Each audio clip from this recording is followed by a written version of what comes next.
Hello, my Teaserking family. The sound check is in. It looks good. How's everybody today? Got a little bit of economic tapes to review with you. This guy, Oliver, does one. He's predicting $8,000 gold, but when you watch it, it's paper gold.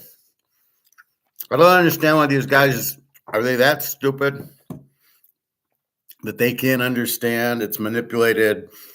The derivatives are the inflation and they're keeping the price down. And there is no physical price. Or are they just assuming there'll never be a physical price? Do they not understand the relationship between gold with BRICS and Russia needing a physical price, or they just assume it'll never happen? Either way, his assumptions are all full of shit because the idea of the paper gold derivative is to inflate the price to keep it low. And even then, they can't keep it at 100 or 200. It's gone to 2,000. Well, it's nowhere near the real price. So we'll share that with you. Last night, I hit the New England game or the Miami game somehow. Somehow I hit the over, but I nailed the Tennessee in 19. We're in God's country that they think Miami was going to win by 13.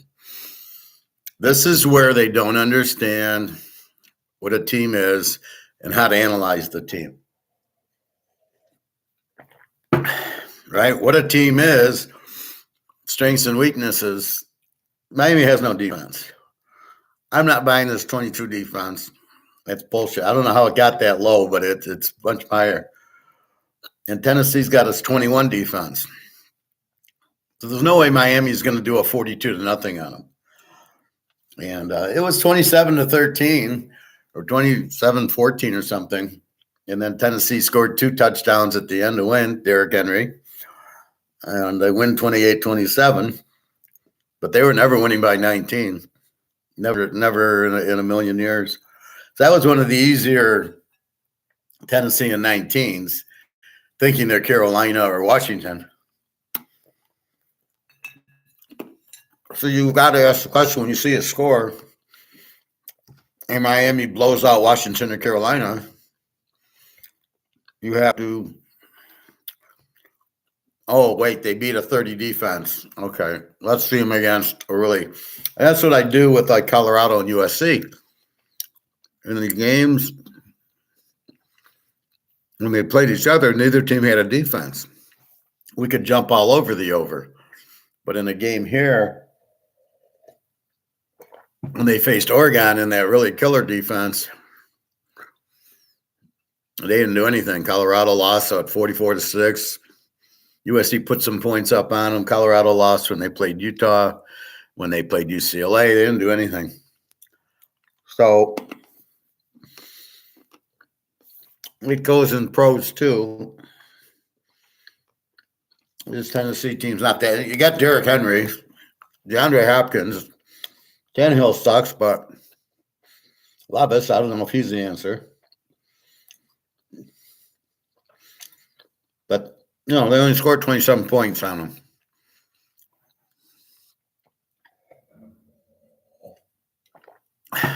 So I went on the over. I didn't bet the 19, but I liked it, obviously, because I'd already bet the over. And then Green Bay and the Giants, what the fuck happened here? A lot of turnovers. Green Bay's up 10-7. They fumble a punt. Some more turnovers. All of a sudden, Love doesn't look good. Three picks, I think. And this is the problem with the Love and Levis and some of these guys. They're so inconsistent. You don't know what you're getting from them. There's no way. Okay, Green Bay's not that good. So it'd be like Colorado playing Arizona State, and you're expecting Colorado to win by 20, and they win by 3. Green Bay's not that good. The Giants we're still getting our feet wet with DeVito. He looks pretty good. He actually ran around, threw some good touchdown passes. They're not. He's better. He's much better than Daniel Jones already. So that's what you're seeing is how good is DeVito? How good is Browning? How good is we've been Wilson, Dobbs, and O'Connell? These guys we don't really know, and that's why I say be careful. We're betting against DeVito, but he looked pretty good. He threw a couple of touchdowns. Green Bay should have won the game. Again, they fumbled a punt. And the guy picks it up. Like he fumbles it, and then he starts picking it up and trying to run with it. And you're like, dude, just fall on the ball. This is where they don't understand. The Giants aren't very good. However, if you give them the ball to 25, they're going to score a touchdown. They are pros. However, if you just fall on it, you have a lead, then let your team keep the ball. You don't want to give it away because that's the only way the Giants are going to win. So are the Giants this good? No. Are Green Bay this bad? No. Is Green Bay the team that beat Detroit and Kansas City? Where was that yesterday? And that's the problem with mediocre and inferior players. You really have no clue what you got. So, real good week last week. I went on the lock on the Philly over on a late field goal. 50 guy kicks a 50-yarder for me to win it. But we'll take it.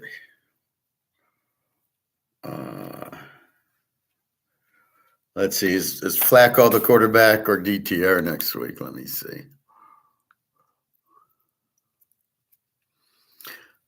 So we try to learn what happened.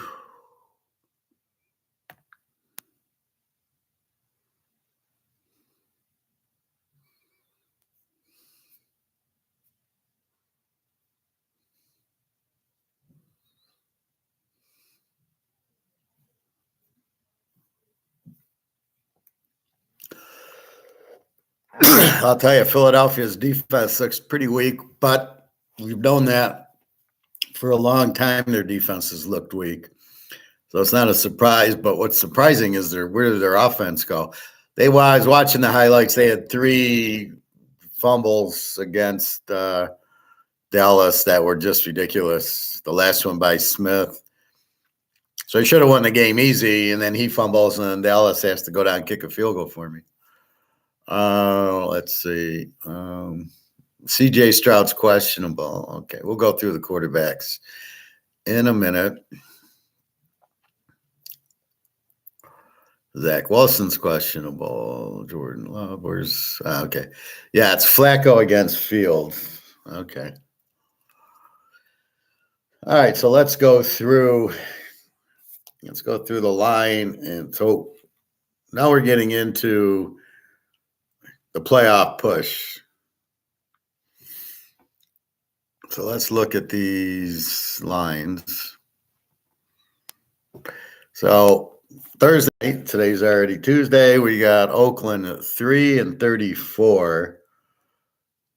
Both under teams. San Diego gives up 22, Oakland 20. O'Connell against Stick. Now I was watching the Denver highlights, and he didn't do a whole lot. But the over-under is 34. Without the quarterbacks, and they don't score a lot, and they seem to have pretty good defenses. Under 40, it's a little low, but okay. Or do you trust Stick and take the dog? Can Oakland is Oakland a weak favorite? Which is probably yes. They're not, obviously. I mean, can you bet on them to win a game if you're laying points? And I don't know that you can. All right. That's your Thursday night. But that's breaking it down. You have Stick and O'Connell. It's going to be See, what'll get you is it's going to be turnovers, right? It's going to be a pick six or a strip sack or something, which is going to make the difference. But how do you pick that, right? Oakland's technically got the better defense with the 20 against the 22, but they're both strong defenses. Coming off the 3-0 game in Minnesota, teasing it under 40 seems like a mile away for these guys. Really hard call here. Probably a low-scoring game, probably a dog game. San Diego we like as a dog, but not with stick. So we'll go from there. All right. So Saturday, 1 o'clock, we got Cincy 3.5, 39.5 against Mini. Mini, they're both under teams. Mini with an 18 defense. Cincy with the 22. Dobbs against Browning. Now, Browning did not look bad against Indy. So now you have to really go in depth and go, wait a minute, Indy's got a terrible defense. So therefore, what Browning did is he looked okay, but it's against an Indy defense that looked like the whole Indy game is weird. Their offense is all over the place. Their defense, they play this stupid zone that they can't cover anybody. So it's all big plays. I mean, it's ridiculous. So again, I think Minnie's a live dog. I think the under. See, here's where you get caught. I bet the under. Well, no, I took Indy last week against Cincy. Is this game an under with Browning? It looks like the way Minnesota's playing. They're playing very low scoring games. Not Dobbs, let them run. Don't throw too much, too many interceptions, things like that. And Cincinnati with the strong defense. So I don't think Browning's that good. There was a lot of short passes he threw that the guys ran. There was 4 of them that I saw that it was like 5-yard pass and the guys ran for 40 yards. So he gets all this mileage because Indy plays this stupid zone but they don't match up and they can't tackle. You're not going to get that with Minnesota. We'll go through everything here. Let me start with the line. Indy 2.5, 42 against Pitt. Pitt's an under team with Trubisky, a 19 defense, although where was it last week? Giving up 21 to Zappi. Indy is the over team, 25 defense, might as well be a 35 defense. This team's like LSU, right? They can score and they can't stop anybody. So, but you got Pitt, who's an under team who doesn't score a lot. So are they going to be able to take advantage of the defense? I don't trust Indy as a favorite. How do you bet on Trubisky? How do you go over or under on the game? Because Indy, it's an over game. I mean, they'll probably be in the 40s. Pitt with Trubisky, they scored 18 on New England. So I think this is actually an over 36 game. Trubisky's bad, but not that bad. Minshew's certainly good. Their defense certainly sucks. And Pitt's defense isn't all that where, they're going to shut out Indy. They couldn't shut out New England. So, again, 1 week to the next. What is our expected outcome? And these teams are so bad and so inconsistent, it's really hard to get an expected outcome. Detroit, 4.5, 47.5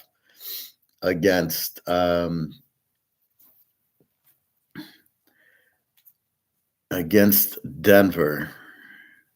This is your free play. Take Denver and 10.5. And I would put it in multiple teasers. That's what the Stone Cold saying.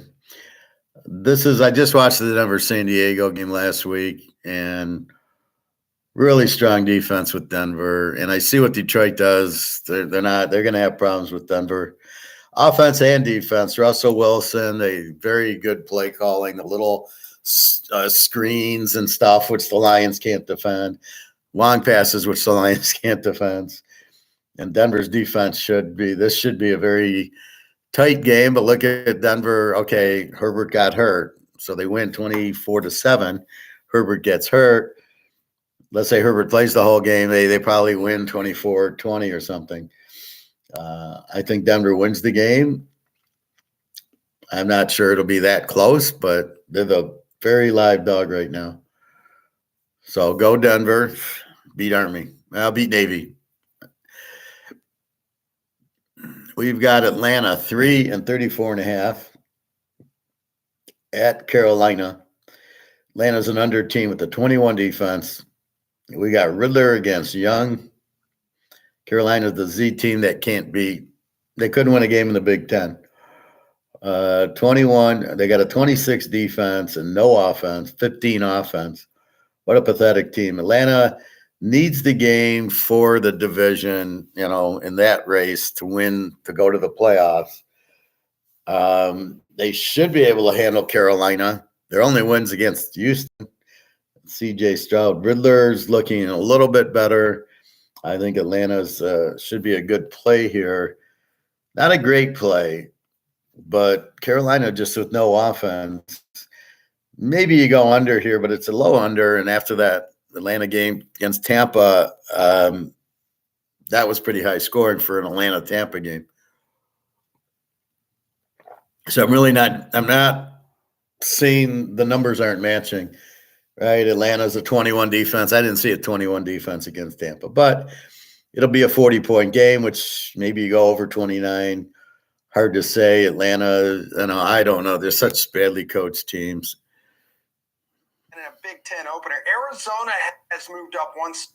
Shut the fuck up. All right, we got Cleveland 3.5, 37.5 against the Bears. And both teams are even. Chicago's a 24 defense, Cleveland a 21. I really wonder what Chicago is if I just look at the last 5 games, which I will do. Because when Fields came back, they started scoring a lot, and except for that Minnesota game. So, and now you've got Flacco for Cleveland, who looked really good last week, which I'm shocked because you can't just really, hike the ball and off I go. And I've got all the timing with all my receivers and all that shit. They played. They didn't play LA week 14. Oh, okay. Cleveland last week.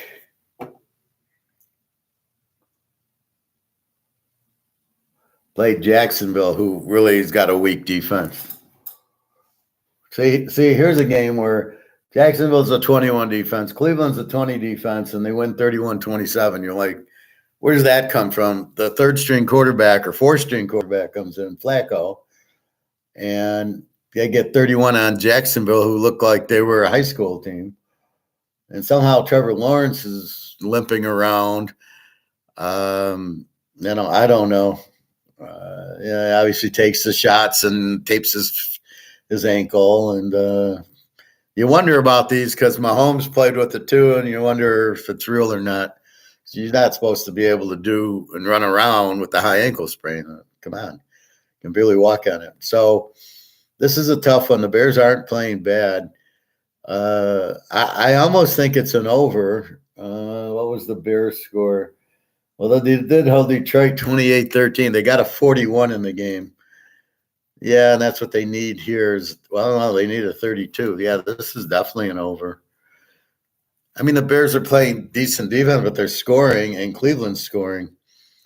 So to only need 32, I think this is, again, looking at the overall Bears, but let's look at the Bears just with Fields, and I would bet they're probably like a 27, 28 point team, and they give up 24. Giving up 13 in the Lions was impressive. Cleveland, though, gives up 27 to Jacksonville. I think they'll give up more to the Bears. So I think this goes over. The Bears at 9.5 definitely is consideration. Too bad the Bears don't need the game. Green Bay 3.5, 41.5 to Tampa Bay. They're both unders. Tampa 21 defense, Green Bay at 20. Mayfield against Love. Who's Love? He looks great against Detroit. He looks great against Kansas City. And then he looked like shit yesterday against the Giants. Not the Jets, the Giants.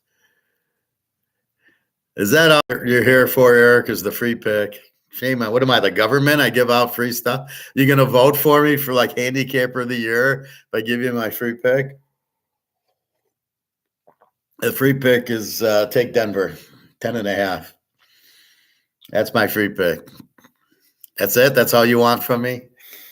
I feel so used. He just wants my pick.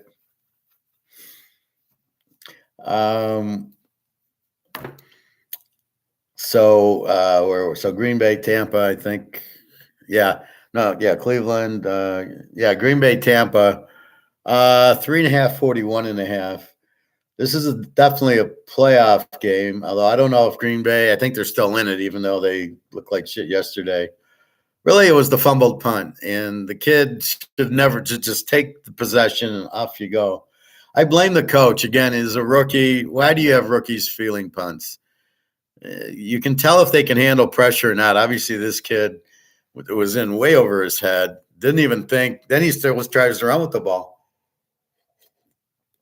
trying to make the big play. Just fucking the big plays, catching the ball, fair catching, and getting position for your team. I'm here to learn. I know. I'm just having fun, but I appreciate that. So this is again the problem. We know who Mayfield is. Green Bay laying 3, losing to the fucking Giants. So now is Tampa. They went into Atlanta or New Orleans. I think they went into Atlanta and won. Close game. Mayfield looked okay. They looked good. I think this is a live dog with Tampa. Being they're both under and Mayfield and Love is Love. We don't know which Love it is, right? Is it the junior year Utah State or the senior year Utah State? How do you lose to the Giants? How do you beat KC and lose to the Giants? God, I don't know.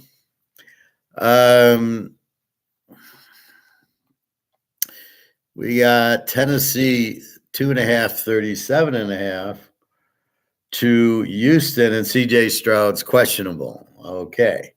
Their backup is Davis Mills, who's got a lot of starting experience, but he's terrible. So Houston's an E team. They both have 21 defenses. Tennessee with the big win over Miami. I thought Houston would be favored, and I would have loved Tennessee. Anytime you get Derrick Henry in points. How did they get 19 points yesterday? Who's making the line? Like some idiot? Or is this is how the AI is going to make the line? We'll clean up on the AI. I mean, where would you get 13.5? Anybody over Tennessee? Kansas City, Buffalo over Tennessee is not going to be there. Well, and Miami's not good. I mean, why people think they're a good team? They're not a good team. All right, so I don't know. I guess it depends on Stroud playing. If he doesn't play, I could see it being under. But again, I get trapped if Mills has a good game. If Levis, I don't know. Is Tennessee still alive? Probably mathematically. All right. New Orleans 6 and 37.5 over the Giants. All of a sudden, the Giants win. The line moves. Again, the Giants are still a Z team with the 24 defense. DeVito looks pretty good. He doesn't look like Danny DeVito. I don't know his real name, but we're going to call him Danny DeVito. He's undrafted, but that's not surprising because the way these GMs are, they are so fucking clueless. They don't know what they're doing. And what I don't understand is where's Hooker? Where's Stenson Benson? Where's Hayner? Why are these guys not even getting involved? So maybe they're saying, look, we're not going to play you the first year. Read the playbook, get comfortable. This is the game. Watch the films, and then we'll get you next year. I guess that's what they're doing. That's what you should do. You should never have Steve Young and these other guys starting, week 1. Okay, go ahead. It's only the NFL and you played college, so what's the difference? So New Orleans, 637.5. New Orleans, you got Carr questionable, Olave questionable, but he'll probably play DeVito. Now, how much do you take out of last night? It was a home dog on a Monday night, which only won because the fumbled punt, right? Fumbled punt doesn't happen, Green Bay wins. Now the Giants get to go to New Orleans, which is a tough place. I like New Orleans here again in a must-win. They handled Carolina. They get all the Z teams. Carolina, they get the Giants. 37. With the veto, if Carr plays in Olave, I got to say this is an over because I think Vegas is now fucked up. They don't know what line is, and now these mid-30 lines are way too low.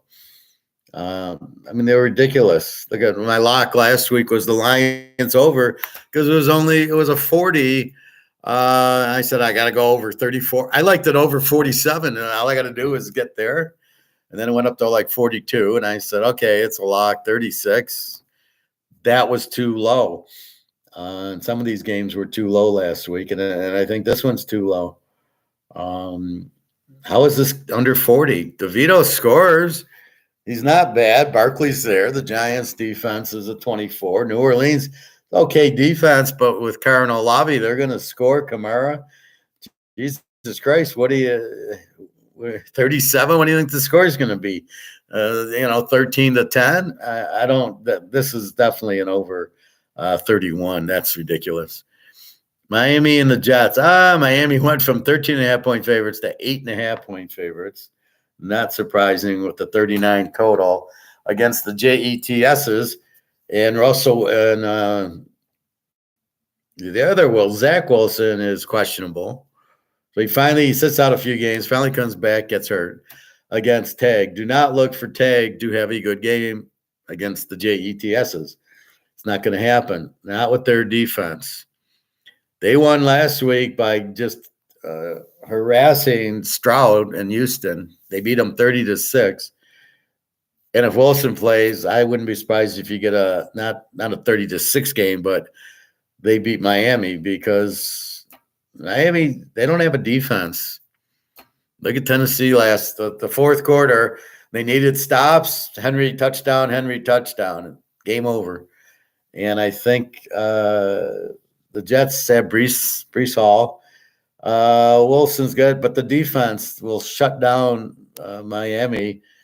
The game's in Miami, so it gives Miami a little bit of credit. So maybe under 3, I can go with Miami, but I'm not counting on Tagovailoa to have a good game against this defense. Doesn't happen. He doesn't do it. He doesn't know how. Alabama never played good defensive teams, except for Georgia, and they'd lose. KC 9.5, 37.5. What do we do with our boys against New fucking England? KC is the under team. They cannot score. They got a 17 defense against New England. A W. They don't score with a 21 defense. I don't know what it is. Nobody can score 25 points in a pro football game. That's why your Z's and W's, the Z's score 15, 16 points. How the fuck do you score 15 points and you're in the NFL? How can that possibly? That's all you need is 2 touchdowns and a field goal, and you're a 17 in a whole game. You can't drive the ball down. You have your offensive coordinator is so stupid. He can't design enough plays to drive you down and score 2 touchdowns and a field goal. I mean, then he shouldn't be your offensive coordinator. KC, I don't know what I know they don't have the receivers. And now we got Pacheco out. I think this is the only way you play this game is under, and I know Zappy is pretty good, as we know. Puts up 21. This could be a New England play also with Zappy. But I have a feeling I don't want to play New England in this game because I think KC's really pissed the way they lost the game with the offsides. Now, the guy was offsides. The penalty was correct. How the guy in a clutch situation and late in the fourth quarter against your arch rival, who's their arch rival? Buffalo. How do you line up 2 yards offsides? I mean, are you insane? I mean, stay a half yard behind. There's the ball. I'll be a couple of feet behind it. Maybe I get penalized for not being up on the ball, but I'm certainly not going to be penalized for being offsides. And then we score a touchdown that doesn't count. Now, I do see they're calling way too many penalties in the game. It's ridiculous.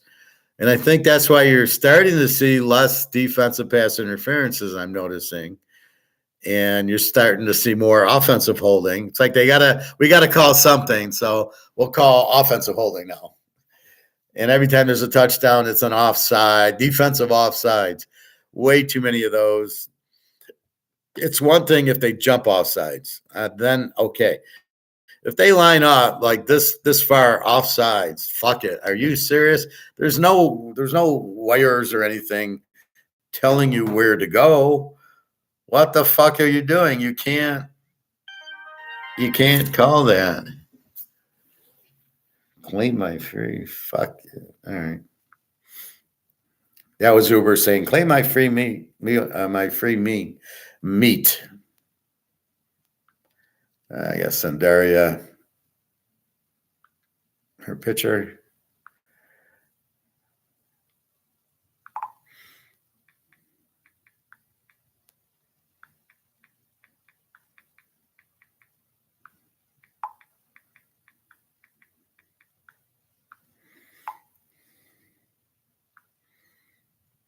All right,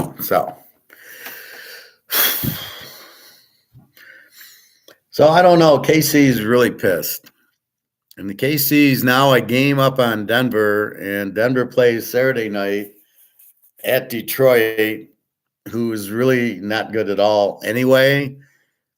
And you can see when they start playing decent teams.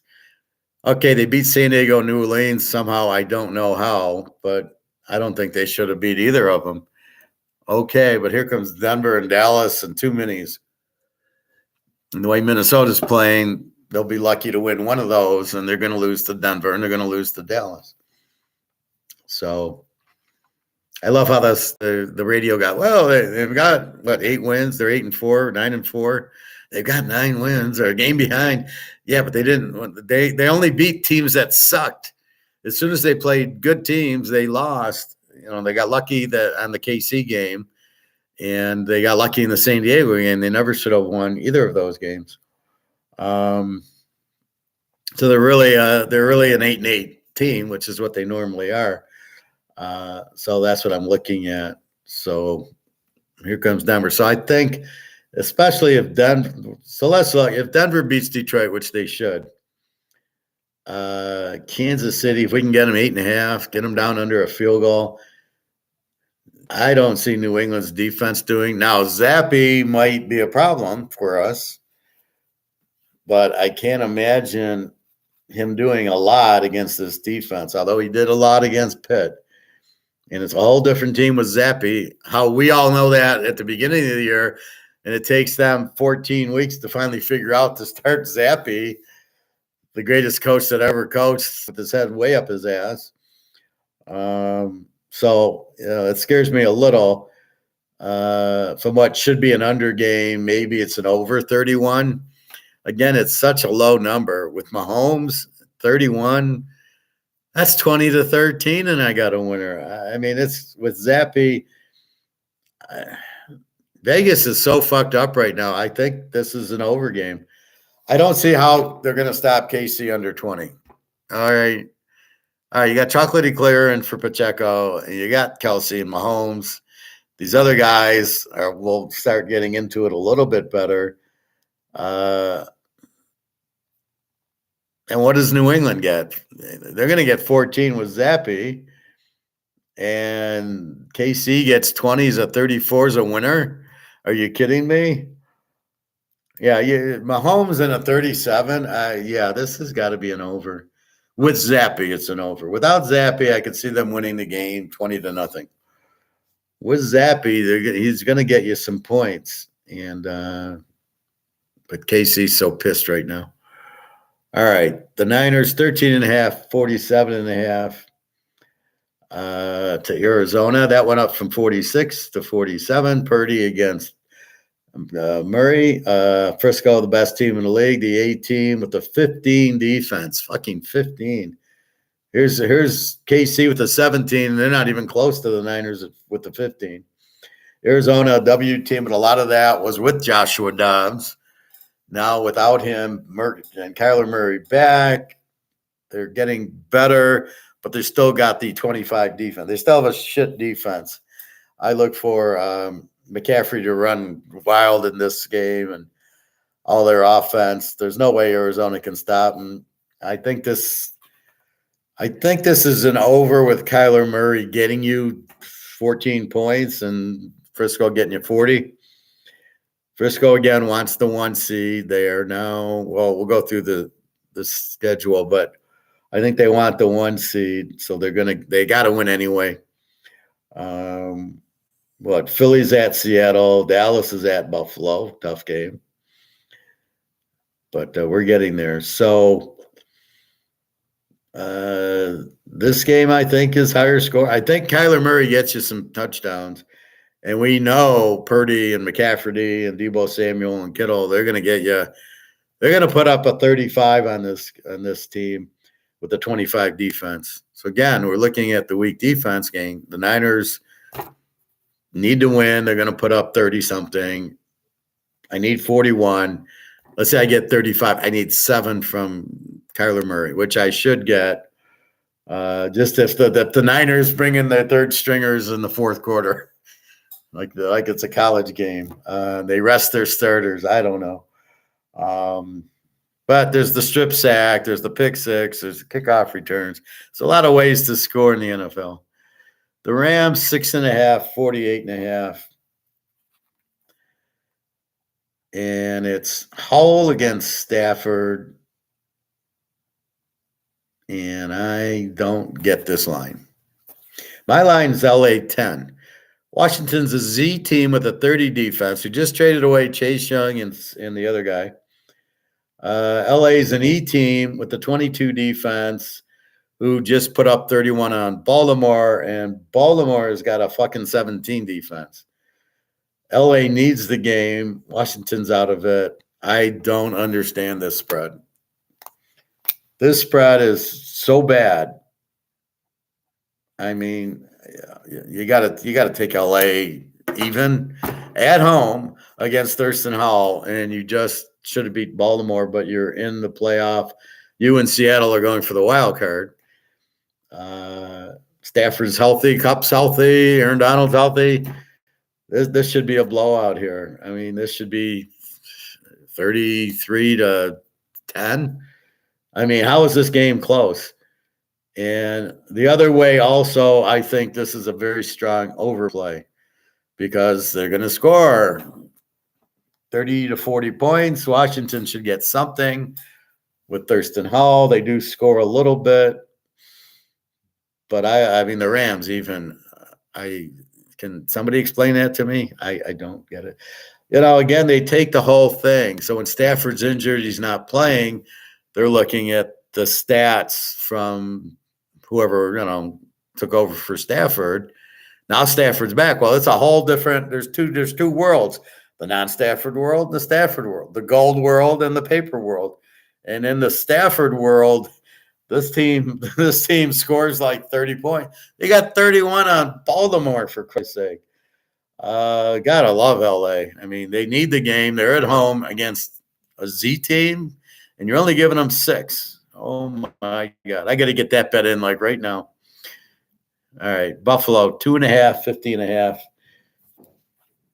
to Dallas. Over City here. This is over City. Dallas, we know, is the A team. Both teams have 18 defenses, but both teams have hot offenses. Prescott against Allen.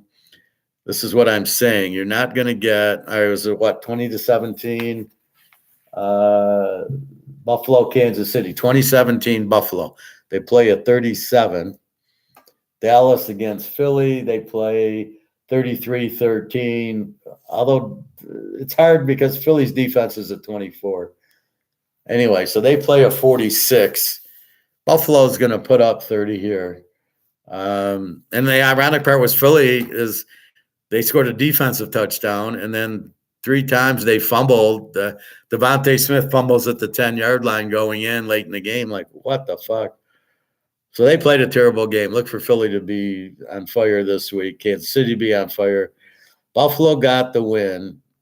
Now, Dallas is up there for the 1 seed with and they're still trying to win the division. So if they lose, the whole Philly win is all for naught. So we'll keep an eye on Philly by keeping an eye on Dallas.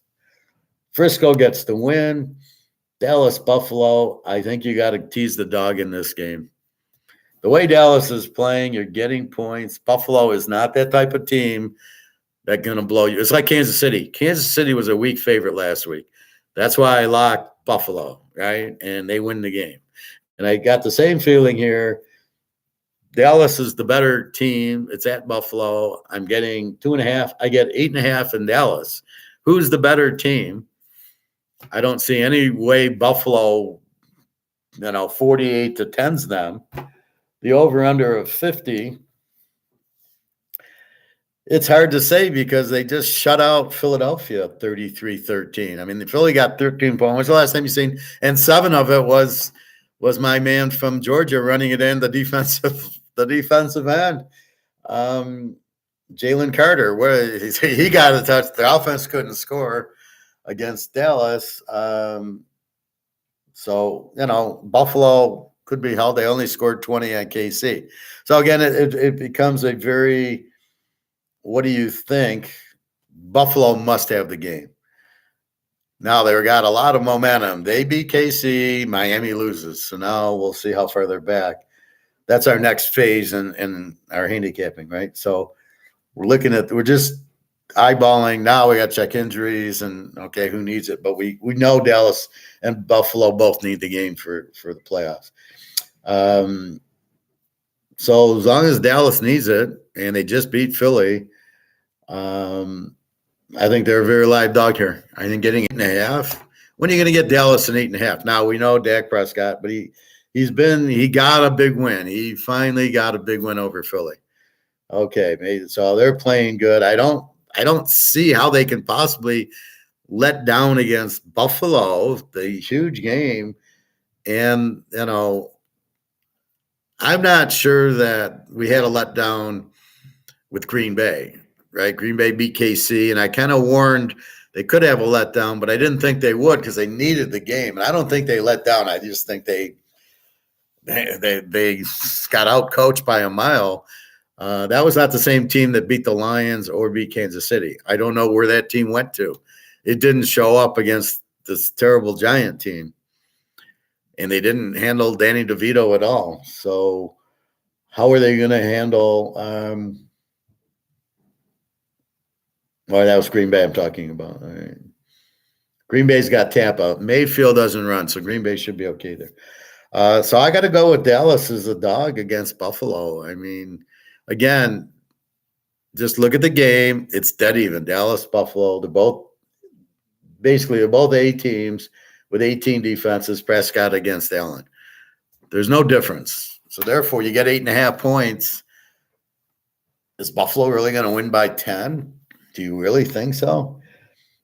Not the Buffalo team I'm seeing is not. I mean, okay, it's a good win against KC. Are they going to be flat? So you got two teams coming off of big wins. Are they going to be flat? But Buffalo, well, they both must win the game. Buffalo a little bit more, but I still think 8.5 in Dallas. They can win by 3. We'll all be happy. All right. Baltimore 3.5, 43.5 to Jacksonville. Baltimore's the A team. Give up 17 on defense. Great game against the Rams. Were on fire. The Rams had them. They were running it down their throat. They were throwing it down their throat. And give Lamar a little bit of credit. Jacksonville, an E team, 22 defense. Lawrence is still hurt. This is like the LA game. I love Baltimore getting 2.5 from these clowns. These clowns against fucking Cleveland.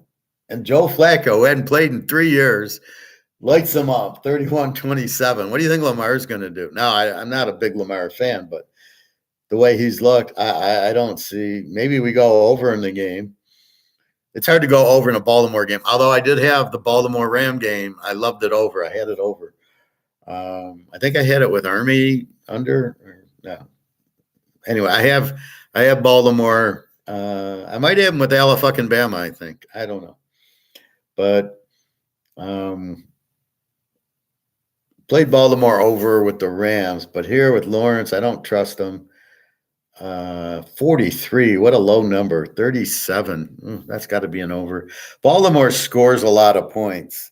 That's why I played it. They score 30 points a game. We only need 36 here. We know Jacksonville is going to score something on them with Lawrence running around and that mean and who the hell knows what they do.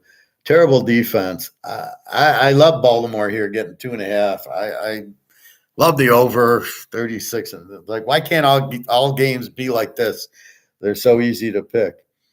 In our last game, Philly 3.5, 48 to Seattle. Now, we know Philly's having defensive troubles. Not a secret. Now they're starting to have offensive troubles because they're making Jalen Hurts throw to beat him, and guess what? He can't throw to beat him. He's not a good quarterback. He's a good running back. He's good at fourth down pushes. 1st and 10, and he needs a 10-yard pass with the minute left in the game. He doesn't show up.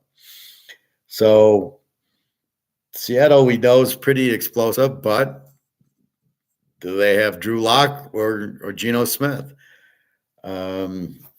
What did they do? They lost 28-16 to the Niners, which is a pretty good game when you're playing the Niners to only lose by 12. You basically won the game. Putting up 16. So let's break that apart. They put up 16 on the Niners. It's like putting up 35 on every other team. So they'll be in the 20s against Philly easily, probably mid to upper 20s. What's this over? Under 48. Okay. So I think Philly, who's struggling, so Philly's going to put up a lot. Seattle's going to put up a lot because I don't think Seattle can really – I don't know if they can stop Philly, but Philly can't stop them, so it should be high scoring. So I like the over in this game, 42. So those are the lines as of Tuesday. If we go through it now, we got 200 teams, San Diego and Oakland. Stick against O'Connell. You got no quarterback plays. You got good defenses. Max Crosby, as long as he plays, I think the game's an under, even though it's 34. You go under 40. I think you just watched the 3-0 game where they scored the field goal with 2 minutes left in the game. I mean, what the fuck? Minnesota, Cincy, 200 teams. Dobbs against Browning. Browning didn't look too bad. A lot of short passes where the guys just took the ball for a 5-yard gain and ran 40, 50 yards with it against a terrible Indy defense. Minnesota's defense is an 18 defense. It's a whole different animal here. Cincy's got a very good defense also at 22. What was that score? 34-14. So they held a pretty good Indy offense to 14. Dobbs, how many turnovers is he going to have? Let's keep in mind, Dobbs, all he wants to do is like run the ball around, and he's not a good quarterback. He makes some good passes to confuse you to think he is a good quarterback. Browning, I have no idea. And he looked good throwing the ball. I said, oh, but again, it's Indy. This is Minnesota's defense.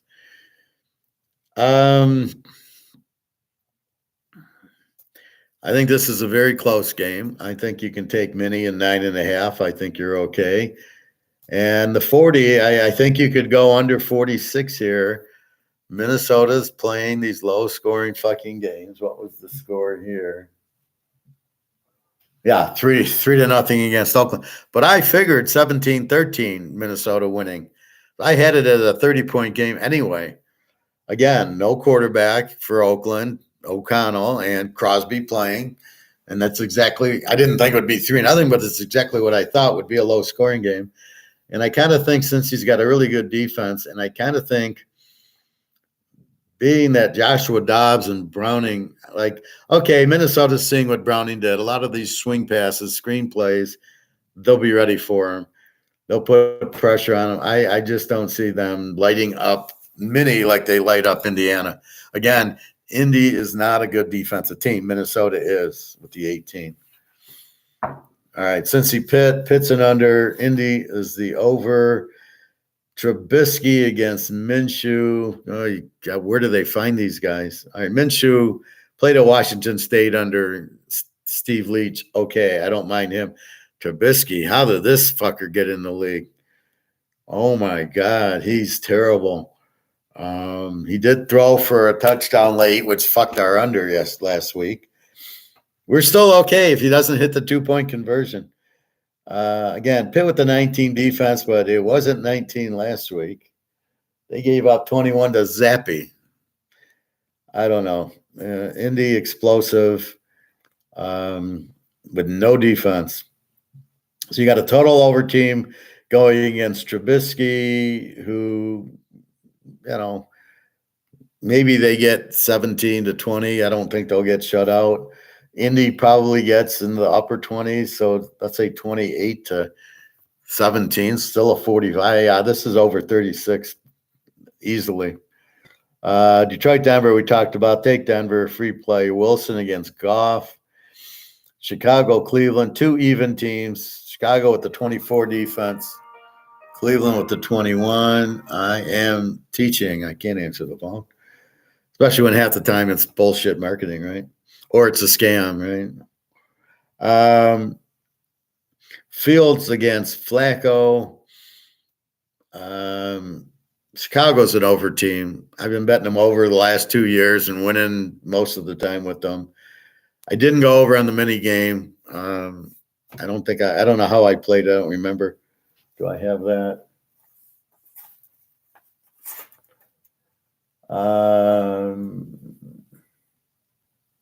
I didn't play the game. I had both Chicago and Minnesota circled. Fields against Dobbs. They win 12-10. I probably was taking. I didn't play the game. I probably thought about Chicago, thought about Minnie, and they both won because they won by 2. So where am I? So yeah, the Bears, Cleveland. I think this is an over, and I think the Bears a 9.5. Flacco, I don't think he's going to light up. Detroit didn't light up Chicago last week. I don't think Cleveland's going to. See, this is the thing where you overreact. Flacco has a big game against, again, Cleveland. So against Jacksonville's shit defense. Jacksonville now has a 22 defense. But again, they play Indy and Houston and Tennessee. So they play teams without offenses. Well, Indy's got one. They play these weak teams, so it makes their stats look better. You got to watch these teams in the shitty divisions, like Detroit, like New Orleans division, and like this one. They're so bad, the stats are skewed. It was like that for Buffalo. They looked like they had this great defense, but when you looked at it, New England didn't have a quarterback. The Jets didn't have a quarterback, and Miami, Tagliabue doesn't show up in a big game. So it was like the 6 of their wins was against really weak offenses. So you got to keep that into consideration here. So, I think the Bears are a good play, and the over is definitely a good play. Cleveland scores. Tampa, Green Bay, 200 teams. Mayfield against Love. I think Green Bay plays a little bit better at home, and they're going to play a little bit better with Mayfield, just a pocket passer. And then you're going to see this is where these GMs are outsmarting themselves. They think the dual threat quarterback is better than the pocket passer, and they're out of their fucking minds. A good pocket passer has the whole field to throw to. The Lamars start scrambling to the right or left, and then they only have this much of the field instead of this much to throw it to. And the defense isn't stupid. They get to them, they pick them. So it's not a good strategy by the GM to go with the dual threat quarterback over the pocket passer. I can tell you that. I'll take the pocket passer every time.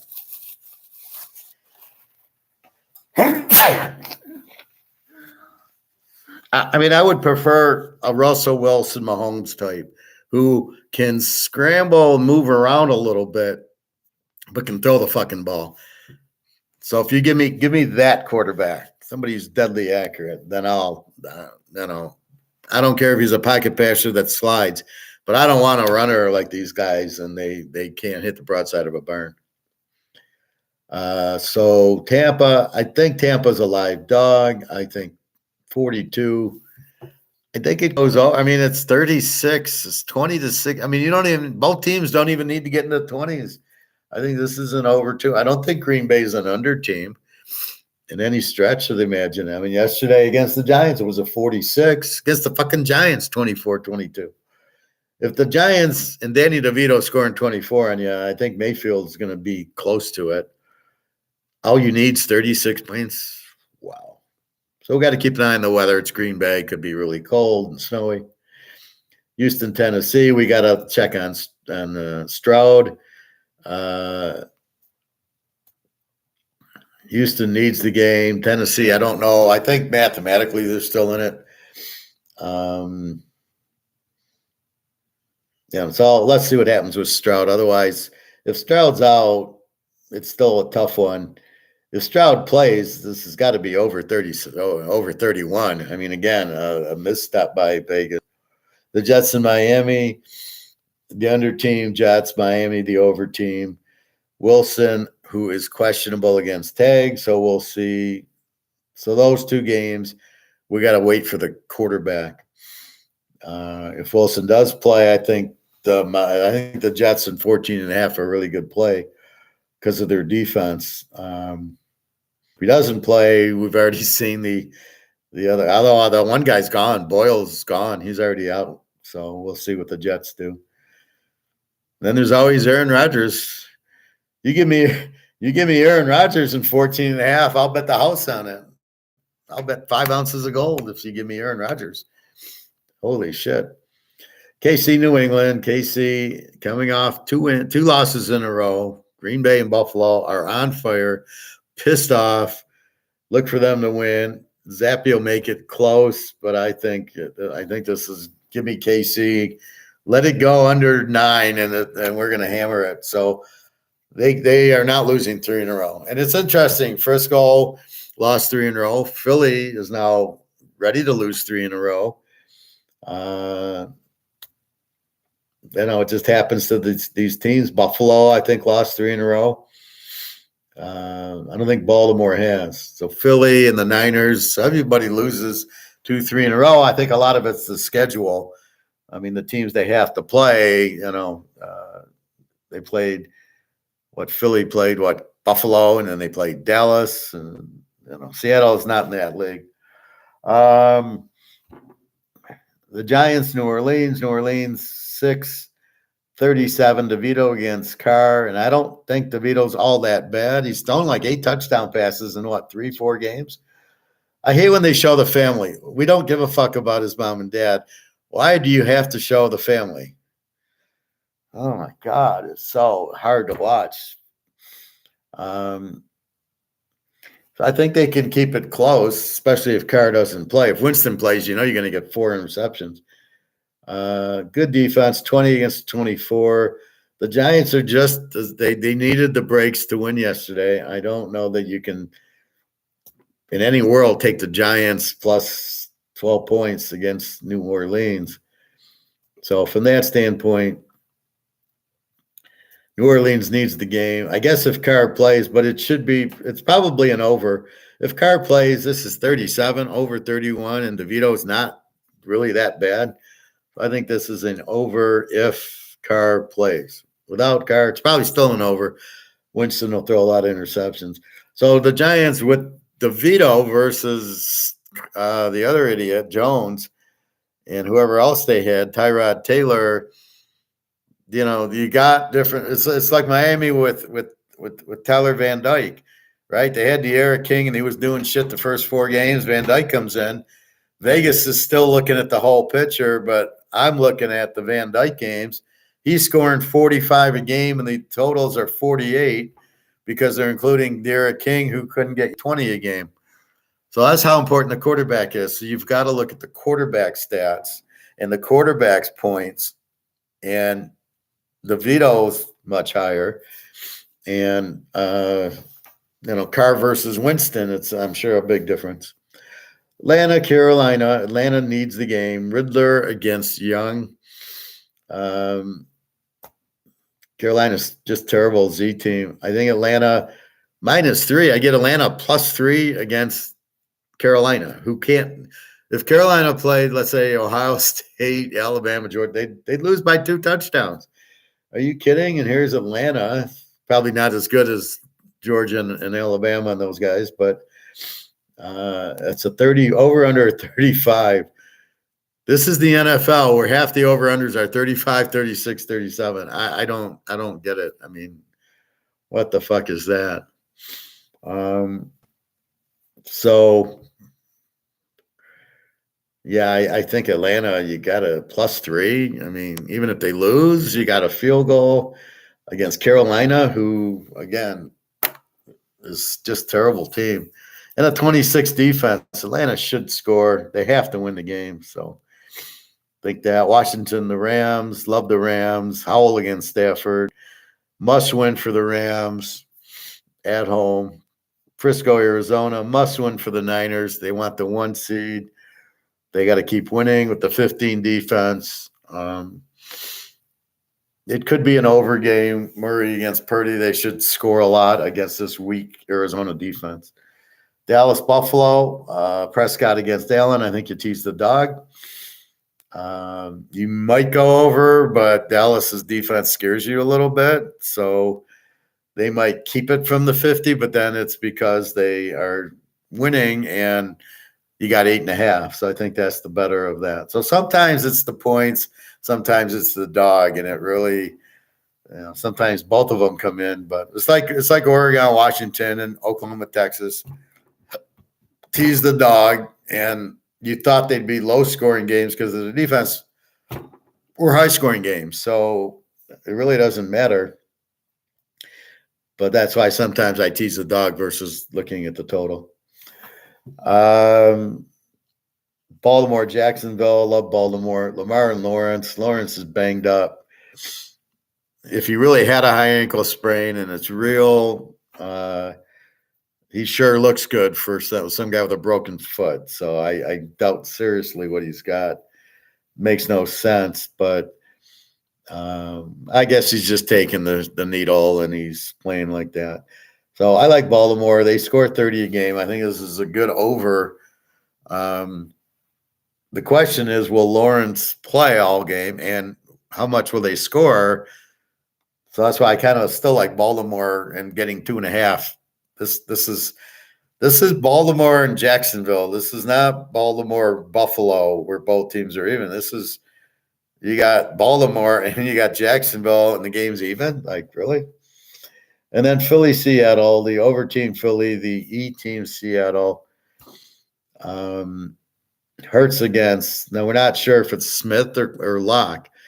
So we've got 3 key questionable quarterbacks that we know of. We've got the question mark was Zach Wilson. The question mark was Stroud. And the question mark was Smith of Seattle. So they're injured. They're going to play injured, probably. The Smith play, I don't know. Locke played, didn't look too bad. You got great receivers, and Philly doesn't have a defense. So this is definitely an over. Versus Baltimore has a defense, so it makes going over in the game tougher. So that's why you always point at the defense. And Wilson against Tag. If Wilson doesn't play, yeah, Miami maybe -2.5. They're going to struggle with this defense. And Houston, Tennessee. If Stroud doesn't play, maybe I like Tennessee, but I got to see if they need it. Hey, Bobby Bo, you're late. Eric was going, where's Bobby Bo? He wanted to see Bobby Bo. I think you're the bigger attraction than me. They all want you, Bobby Bo. Any problems with the basketball? Were you able to go to the game, and did they let you in, or did you wear a disguise? I've been watching Mission Impossible, and they wear that mask, and they would never know it's you. I told you Tennessee in 19.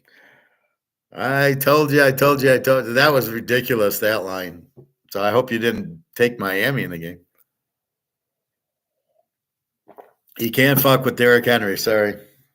You start fucking with him, he punishes you.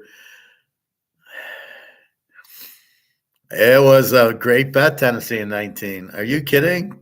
How can Miami beat a team like Tennessee by 19? They don't really run the ball, and they don't have a defense. But all I can do is give you winners. It's up to you guys to bet them. All right, so your free pick is taking Denver and 10.5. Unbelievable. I think I'm gonna bet them with Alabama. My free bowl pick. It just seems like such an ad. Denver and 10.5, Alabama and 7.5. When are you gonna ever see that again? Especially the way Denver's playing now with Sean Payton. Russell Wilson looks good. The defense looks good, and they're playing Detroit. I mean, wow, it's a double against Michigan. I love it. And Alabama. You think Alabama's going to lose this game? Are you kidding me? If Alabama was 7-point favorite, I'd still take Alabama and I'd lay the 1. I get Alabama and 7.5. I'm still like in awe of that spread. Like, what? Why are they overrating Detroit and why are they overrating Michigan? I don't get the overrates. You considered betting it or you considered wearing the mask? Well, do you have a mustache? If you don't, get one. If you do, shave it. And wear like a hat. Wear like a Mets hat and sunglasses. Go as Barry. That would be fine. I can wear an alligator mask and a T-shirt that says "Buy Gold." Well, that would be the best thing. Yeah, just come with the gold. Come with a bunch of gold or diamonds on and just sparkle it. I lost faith in Denver after losing to Houston. Hey, and Denver was my lock last week, and I love them against Detroit this week. Well, they still covered against Houston. I think I locked at that too. That was a lock, Denver against Houston. I'm locking Denver until the end of the season. They keep getting points and they keep winning. It's Sean fucking Payton. What are you kidding me? Bama's a great bet for me too, Professor. How are they a dog? And let's put it this way. Michigan beat Ohio State and nobody else. Alabama they lost to Texas. They beat Ole Miss and they beat Tennessee and they beat LSU and they beat Georgia. That's 4 big wins. Michigan has 1 against Ohio State barely. And Ohio State is not a good team this year. Their quarterback sucked and they transferred. He's transferring. I've never heard of that before. How do you're at Ohio State and you're moving? They probably told him that he sucks and you better move. That's like the Michigan guy, McNamara. They probably told him, look, we're starting JJ, and he transferred to Iowa after getting him to the playoff. I've never seen anything like it. Then Houston goes and loses to the Jets. Well, because Stroud got hurt in the game. Stroud got hurt early, and the same thing with Herbert, got hurt in the first quarter. Finally, I got a game where I got a big bet on it, and the other quarterback gets hurt. It was like 17-0, and they going into the fourth quarter, and we're getting 9 points with Denver. It's like, thank you, God. We got 26-0 lead in the middle of the fourth quarter. All right, so let's look at the standings now. So I've gone through the spreads, Bobby. I've gone through. Now I got to go through. The schedule.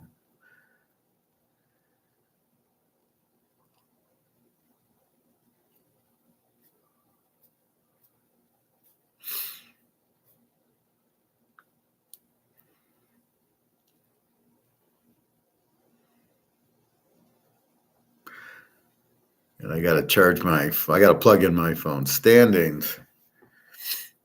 All right. So in the AFC, Miami's at 9-4, Buffalo 7-6. They play 17 games, so there's 4 left.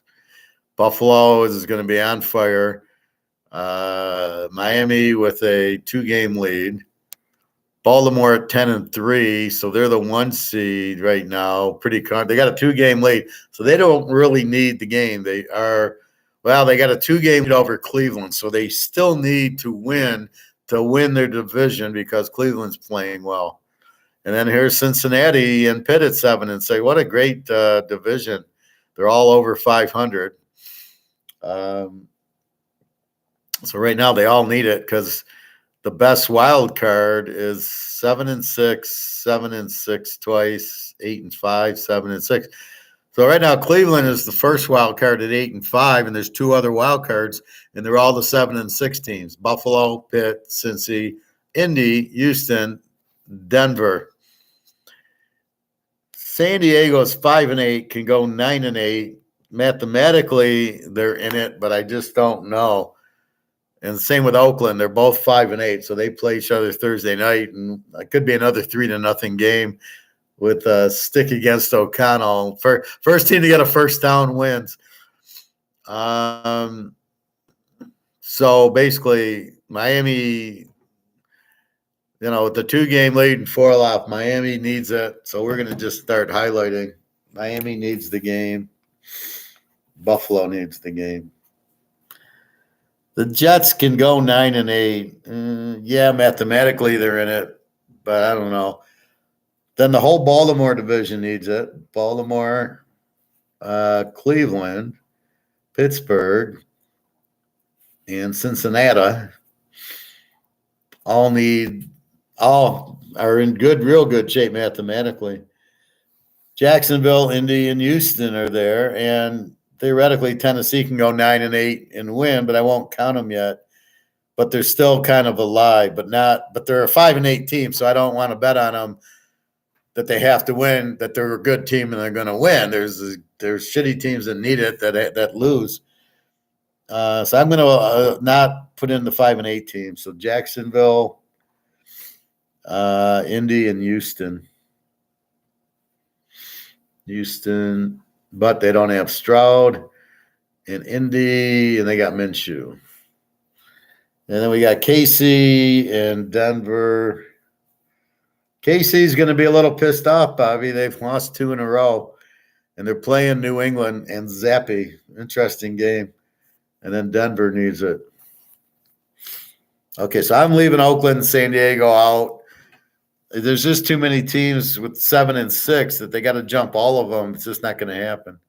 So, yeah, they can still get there, but highly doubt it. All right, NFC. We've got Frisco 10-3, Dallas and Philly 10-3, which Frisco beat them both. So Frisco's the 1 seed, but it's a tie. If they lose and one of them wins, they're the 1 seed. So we've got Dallas in a big game with Buffalo. We've got Philly against Seattle. Forget the Giants at 5-8. How are the Giants 5-8? Unbelievable. Detroit and Minnie. Well, let's see.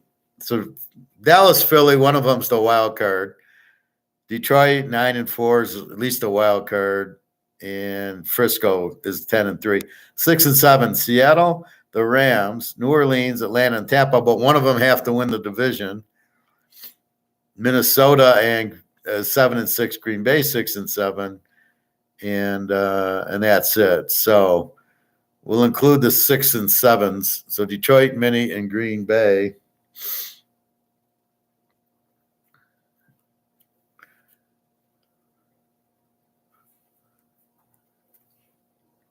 But Green Bay needed it last night, and they didn't show up.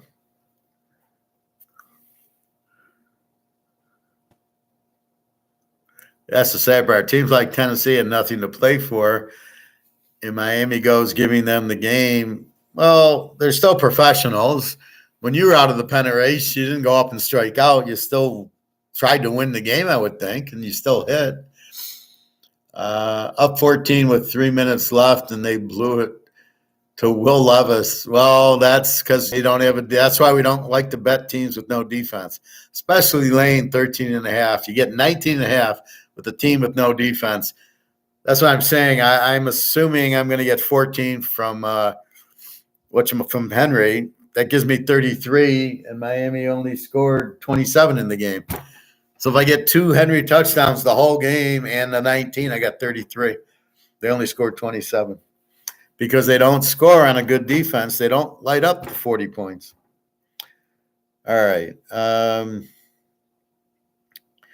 So Detroit, Mini, Green Bay, and then it's the whole division: Tampa, Atlanta, New Orleans, Atlanta, and Tampa. And then we've got the Niners still need it with Frisco and Seattle, or the Rams and Frisco.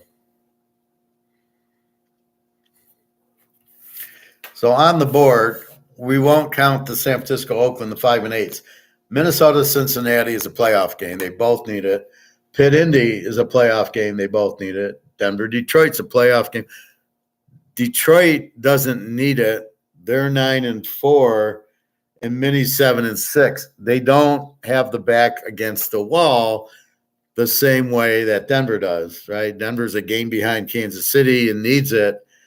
They'll have more pressure. Detroit, really, well, we can lose. We got a 2-game lead.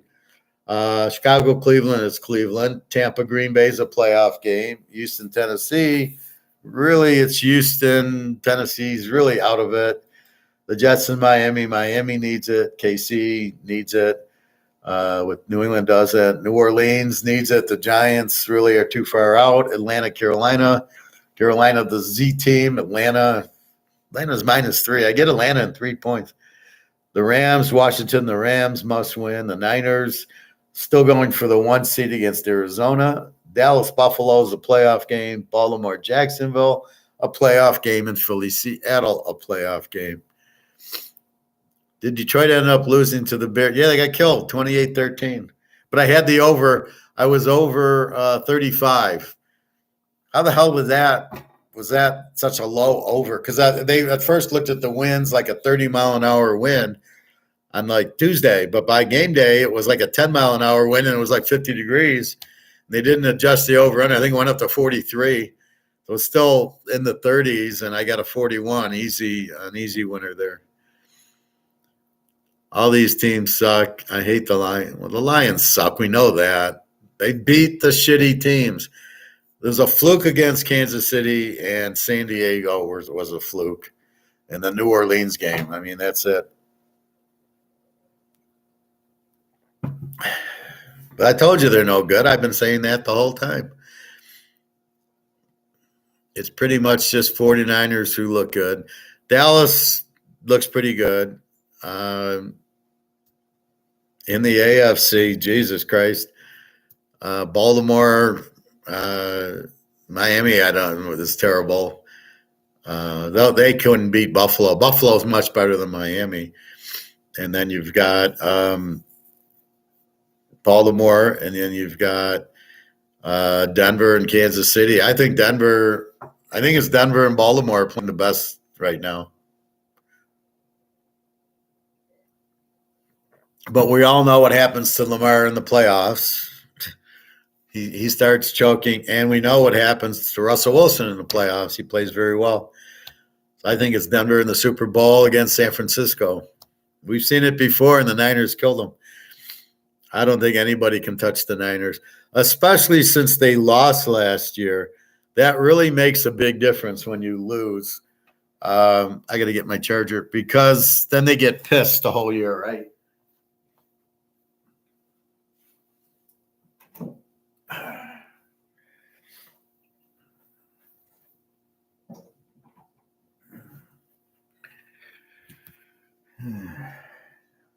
Well, I just need to charge it for a little bit.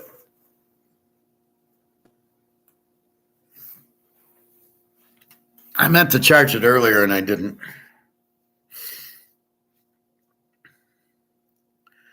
The league is looking terrible these days. Well, the GMs are clueless. They don't know how to draft. They don't know talent. Look at the Lions. They drafted that Jamal Williams from Alabama. The guy sucks. He can't catch a ball. He was their number 1 pick last year or 2 years. Then they got this Campbell from Iowa who sucks, and they got this running back from Alabama who, why did you draft him? You have Montgomery.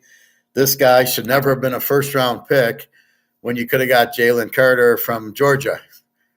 That's why these teams suck. The GMs are terrible. They don't know what they're doing. They don't know what they're building. Detroit's terrible on defense, and they don't draft a defensive player. And Campbell, you're really stretching taking a linebacker from Iowa. Like, really? You got all these Georgia guys. You got LSU. You got, and Alabama, and you get this guy. Okay. Well, not Alabama. Their defensive players are system players. Ravens are winning, but not trustworthy of actually winning the big game. Yeah, they're winning weak games.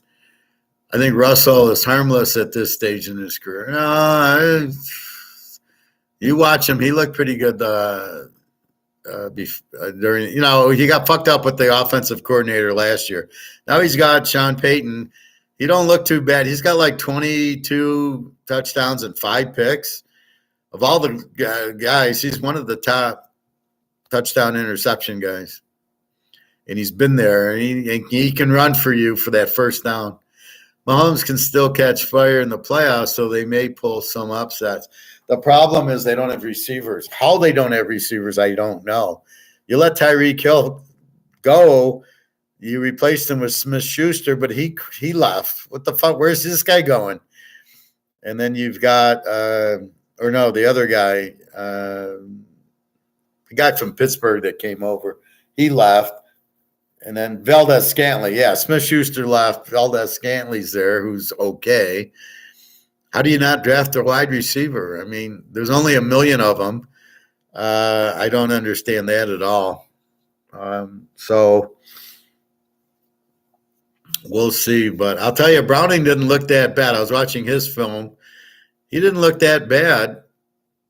Now, he's no Burrow, of course, but he had guys wide open. He had time to throw. I don't know. With Burrow, they're all rushing, and with Browning, he could have had a lunch and a coffee back there. So I don't know what's going on, but he looked pretty good. So I don't know.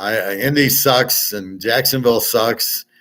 Just these teams don't have defenses, and that's who we want to beat up on.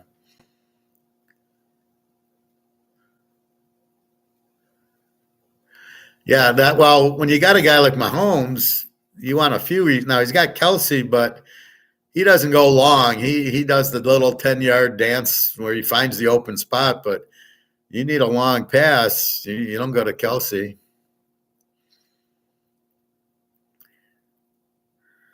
Well, yeah, I could catch all day. Tony can't fucking catch. I didn't understand what the big deal was about Tony. They can just put Kelsey, Bobby, Professor out there. Well, and we'll catch the ball. We'll catch it and run. We'll find the open spots. That's the funny part, Bobby. I had great hands. I could have been a great receiver, but I'm white and I'm slow. But they basically, I had wonderful hands. But that's a story for another day. So I got to wait about 10 minutes to let my phone charge enough to show you that. So I was watching this Jamie Oliver, or whoever, he's the cook, some Oliver guy, finance guy, and everybody loves him. He's a Keynesian. And he starts talking about $8,000 gold. So I'm like, well, let me spend 5 minutes to really dissect him. And after about 2 minutes, I realized he was an idiot, and I turned it off. He basically thinks that paper gold will go to 8,000.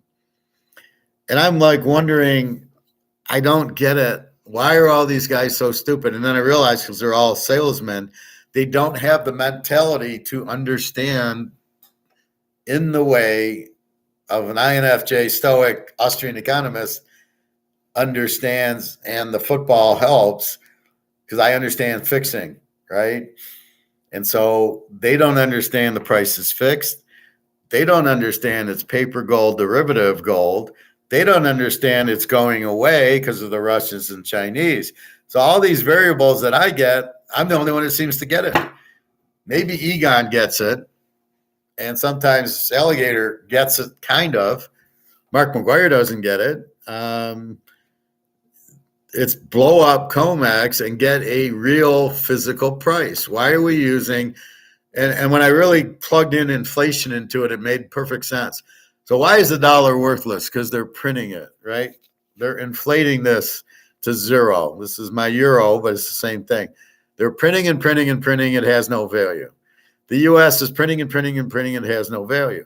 So what are they doing with gold? They come out with this derivative bullshit, and what do? They print and print and print the derivative stuff, but it's not real. But what everybody pays attention to and gets the prices, the derivative stuff. So in effect, they're inflating gold with the derivative, selling 1 million ounces of gold, and there's only 250,000 tons. They're selling this on derivatives, but they don't have it. So you can't sell what you don't have. And therefore, what the fuck are they doing? So it becomes this really stupid thing. And then these idiots come out and say, well, the paper gold will go up to maybe 3,000 or 4,000. No, it won't until COMEX stops price fixing it. It's never going to go. And then once they stop price fixing it because of this bias 3 or whatever, Basel 3, where they have to have the physical to do the derivative, then they're in trouble. They won't have the physical. Then I believe that's when it blows up. You're not looking at any price near 2,000 or 5,000 or 8,000. When you put it on physical, it's at least $20,000 to $30,000. The demand is so strong, and because you're playing games with it, you're keeping the demand down. From some people who go, well, gold doesn't move. Look at it. It was 2000. Now it's back down to 1990. It was 2007. Look, it doesn't move, because they don't even understand it's fake. It's derivative gold. Of course it doesn't move. They don't want it to move. And that's really the problem, so people don't want to invest. But if you saw the real price of gold at 20,000, everybody and their mother would be investing in it. Your whole family, Bobby, they'd believe you at that point. Right now, they don't believe you because they look at the paper price. And that's just them doing derivatives, waiting for some holiday so the other side can't buy it. But what happens is when they do it, guess who's buying the gold at that price? You put it at 1980 and you invite the Russians and the Chinese in, and then you wonder why they're going to be the powers, because they have the gold, because you're sitting there giving it away at 2,000, which means who's really running COMEX? The Russians and the Chinese, obviously. But there's just not enough gold left that it's going to go. But when you try to teach that it's going to go to 50,000 an ounce, nobody believes you because they don't understand it's the paper gold they're watching, and they don't understand there is no physical gold price. And what we are saying is there's going to be one because the BRICS want a high gold price. And the governments don't, because they're all mafia run, and they want to be able to print $1 trillion and put it in their own banks. That's what the mafia does. And so they want to keep printing. They don't want to go to gold where they can't print it. That's why you keep with the paper. But it's blowing up because it's just not going to have value. And as you can see, the Russians and Chinese buying all the gold, they're going to say, okay, we want gold to be this price, and there it is, and goodbye, COMEX. So COMEX is ending soon, but here's this Oliver guy. What the fuck? And I'll show you the comment. Give me about 10 minutes when it charges. I said like, oh, you're talking paper gold, laugh out loud. Like, I go, this guy's an idiot. I mean, it's funny how this is the great Jamie Oliver, or whoever the fuck he is. And everybody's listening to him. It's like when they listen to Rick Rude or this Andy Wasserman or all these other idiots. And because there's nobody to really listen to, they haven't found me yet. So they don't know what to listen. And people, so the girl so Natasha's friend in the Ukraine, from the Ukraine in Berlin's asking me, she likes to understand it. I said, that's good. When you see gold at $2,000, you say it doesn't make sense. You dig in and find out why. And the reason is the paper gold. And the reason is the governments want to put it in their pocket, and they don't want gold because they can't print gold. Even though they're too stupid, if they would take all the gold and then just raise the gold price to $50,000, they'd have a lot more money that would be guaranteed that they couldn't fuck up because it's gold. You can't print gold. They don't understand that part. They'd be far better off just taking all the gold and then making it $50,000 than printing paper until it goes to zero. So she says, where did you learn that? And I go, I got a master's in it. I went to a business school, and they happened to teach Austrian economics, which was unusual and not why I went there. I didn't know what it was when I went there. I didn't know there was an Austrian and a Keynesian economics. Again, you're not told that. And in high school, you're taught Keynesian, and in college, you're taught Keynesian. So you never know to even ask because they don't teach that. They don't teach what Austrian economics is and all this shit. And So therefore, I happened to stumble onto it. And then when it was explained to me, my jaw dropped like, what the fuck? Why aren't we learning this? Why do we keep learning yield curves and supply demand graphs and nothing that makes sense, and they're not talking English? That's what hangs me up. Is if you're talking Chinese, I got to go, what the fuck did he just say? And he's already doing the charts. Well, wait a minute. What are we charting? I don't understand the terminology. But in our world, in Austrian, I don't talk Chinese, so you don't ever have to understand what I'm saying. You already know the concepts of what I'm saying. And that's the most important thing of Austrian economics, the concepts, the freedom. We're the market. We set the prices. And gold is not a free market item, and we're waiting for it to become a free market item. That's why I'm very excited about it. Is it's not at the free market. It's fixed. But you can't hold the fix when you have competition, which you have from the Russians and Chinese who say, let's raise the price. We want a higher gold price. They'll get it because they run everything, and then we'll go along for the ride. But we're smart enough to we're on Putin's side for the only time ever in life where we go, well, the guy's got 32,000 tons. There must be a reason he's on it, so I'm going to be on it if I knew nothing because Putin's on it. But because I know why he's on it, and I'm on it not because Putin's on it. I'm on it. Well, it helps that they're going to gold back the bricks and make it worth more. They can just put Kelsey, Bobby. Okay.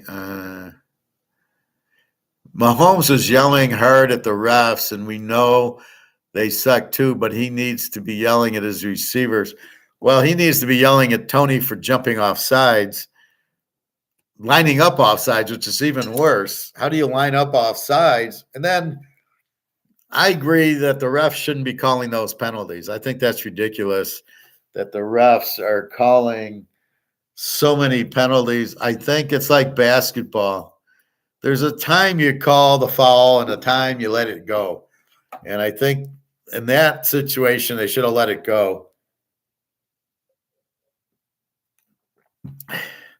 I mean, if you're this far offside, are you really gaining anything? No. It's just you got a bad angle and you lined up wrong. Okay, that's fine. That happens. But do you really need to call it in that situation? I don't believe you do. It's like the Kansas City Lion game the first week. They're driving down. He hits a big pass, and they call offensive holding on Kansas City. Even if it was, you shouldn't call it that. Let the game go. And I'm so sick where they break the momentum with these TV stoppages we're going to review the play. So they don't even show you the review. They'll show you a quick review, and you go, oh, he was clearly in. 5 minutes later, you come back from commercial, and sometimes they get it wrong, and they say, no, he wasn't, and you're still like shaking your head. And but it's like YouTube. I'm watching these on YouTube, and then the kicker's kicking the field goal to win the game, and they stop to the commercial. And then you come back and you got to replay it 10 seconds to get back to the kicker lining it up and kicking. But that's what the football is doing. They're ruining your enjoyment of the game because they're taking you out. It's like watching a movie and they keep stopping it. Like every 10 minutes in, there's a stop. And then you can't enjoy the movie and you can't enjoy the game when you keep stopping it. You've got to let it stop. There shouldn't even be instant replay. If you're going to do that, I don't care if the call is right or not. Let the ref, or the worst one's the fumble when the guy fumbles. Was it an open hand or not? And they let the play go, and the guy runs 80 yards, and then they go, oh no, that was an incompletion. Fuck, you got the refs out there. Make the call. He shouldn't get this. I mean, what are we wasting time of him running down there? And then it was really an incompletion. What's the point of the refs? Can't they make that call? So, and then what's with the dancing after? Every time we talked about this before, Bobby, where you'd make a catch in the outfield and you run, you'd run to the dugout and everybody would be dancing. Bobby caught the ball, and then you run back out to your outfield position. Oh, it's the stupidest thing I've ever seen. Anyway, so that's your pros for the week. Let's go through college. I think I went through the line last night. So, bigger games. App State 4.5, 51 against Miami of Ohio. I haven't filled in these. I promised to do that tonight. I was just so tired. I'm so very tired. I'm on Berlin time, which makes it 11:50 right now. It's almost midnight. And the jet lag of the plane. That's what Jenna doesn't get. She says, "You're so tired." I go, "We don't understand. I didn't sleep Monday, and it's a 9-hour flight, so there's jet lag. And, of course I'm going to be tired." And she's on a train from Poland to Berlin. I mean, hardly the same thing. It's funny. The girlfriend asked Jenna, "Have you been to America?" And she says no, and they're shocked she hasn't. She won't come, and they asked her why, and she didn't really give an answer. I just think she doesn't want to leave her family. She thinks I'm a mother and I got to be home for my kids. Well, fuck, the kid's 16 and the other kid's married and 22. You can come for a month. And then she started getting on me for her dogs. I love my dogs. And I go, well, apparently more than you love me, because you left me in Barcelona and you keep using that as your excuse. The dogs will be fine. I mean, she's so attached. Anyway, I just thought it was crazy. But anyway, let's get back to it. So Fresno State. So we've got to check. I've got to check for the injuries and then the transfers. So I'll do that later. The 16th, Wednesday, Thursday, Friday, 13th. So this starts Saturday. So I'll do it tonight. I'll put in the over-unders, AZs, and things. And then I will check for people sitting out for the draft and people sitting out for transfers. And I don't know if everybody who transfers sits out or not. So we'll look again at the big games. UCLA, Boise, UCLA 3-48. Cal, Texas Tech, really good game. UTSA over Marshall, I like. James Madison Air Force, a good game. Utah Northwestern. Coastal Carolina, San Jose State could be good. Texas Tech State and Rice. Kansas, UNLV. Love my Kansas team. Louisville, USC. No Caleb.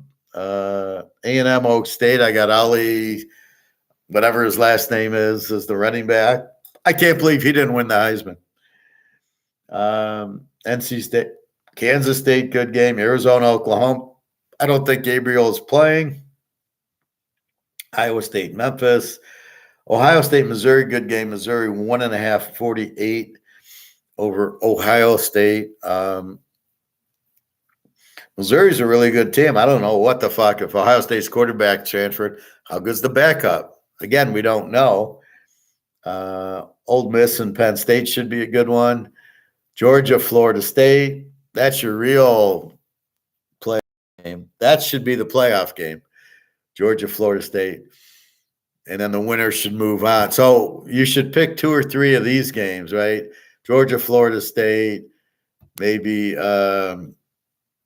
you got the Ohio State, Missouri game, and maybe one other, and you go, okay, those winners are going to play with the other 2. So whoever wins Alabama, Michigan, Texas, Washington, Oregon, and Liberty, Georgia, Florida State, and Ohio State, Missouri, they know each other. Why does it have to be in the playoffs? Just take your top team, your top games, and then okay, now let's take those 4 winners and let them play. Then the other games would be meaningful. Georgia, Florida State is what it should be. Bobby Bow. Yes, Louisville wins easy against USC. Apparently, without Caleb, they're going to be in, how good's their backup? He's probably good because the coach would get somebody with that. But remember, the coach did take Rattler, and he sucked. He started Rattler ahead of Caleb. Hard to understand the coach. Why would you start Rattler over Caleb? It took him 4 or 5 games to switch from Rattler to Caleb. I couldn't understand that. Why is Caleb not playing, though? He's getting ready for the pros. He'll be drafted, and so he can't get hurt. Have they ever heard of like getting an insurance policy? I think Ohio State might be a bit tricky.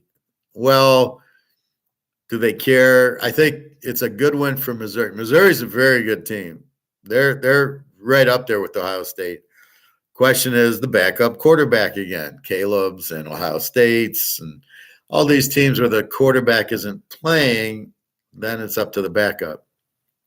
Ohio State is a much more talented and prideful program than Missouri and will be good as a dog. Missouri's not used to being a favorite, especially against such a high profile.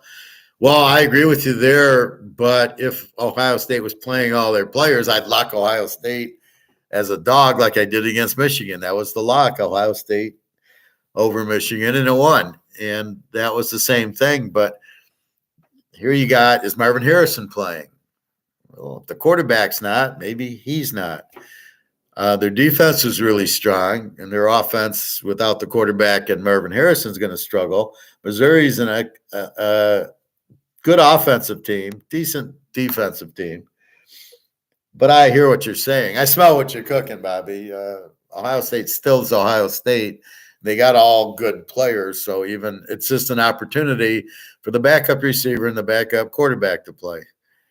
That's where this Smith Najima came from. Is somebody sat out the Rose Bowl, and he had a big game, but I never heard of him all season. All of a sudden, he has a big Rose Bowl. And all of a sudden, that's with Olave. We can see how good Olave is, but all of a sudden they made this guy a big deal, who I never heard of, and he's not. He sucks at Seattle. Smith Najibi, I never saw that. Then we got LSU, Wisconsin again. Is Daniels playing? It's so fucking ridiculous. When did these become exhibitions? It used to be the whole point was to make a bowl. Now they talk about making a bowl. It's a big deal. And then they call it on one hand, it's a big deal. On the other hand, well, it's an exhibition, so all your players don't need to play. And you're like, why do the players sit out? I don't understand. You've worked for it, and it's hard. It's like the All-Star game. Why did that become nothing? It used to be, I made the All-Star game, and if they didn't make it, they were pissed off. Even when I played, I made the All-Star game. If I didn't make it, I'd be pissed. My daughter did. I chose my daughter for the All-Star team, and the other girl was pissed off. It's like, it's so funny, but I don't know. So LSU should kill Wisconsin with Daniels. Oregon with Bo Nix, is he playing against Liberty? That's a 100-point game if he plays. Liberty can score. Alabama, Michigan, at least we know the players, and Texas, Washington. So we love Alabama. That's our free one. And Texas, Washington, I don't know what to do there. I don't think Texas is better than Oregon, and Washington beat them twice.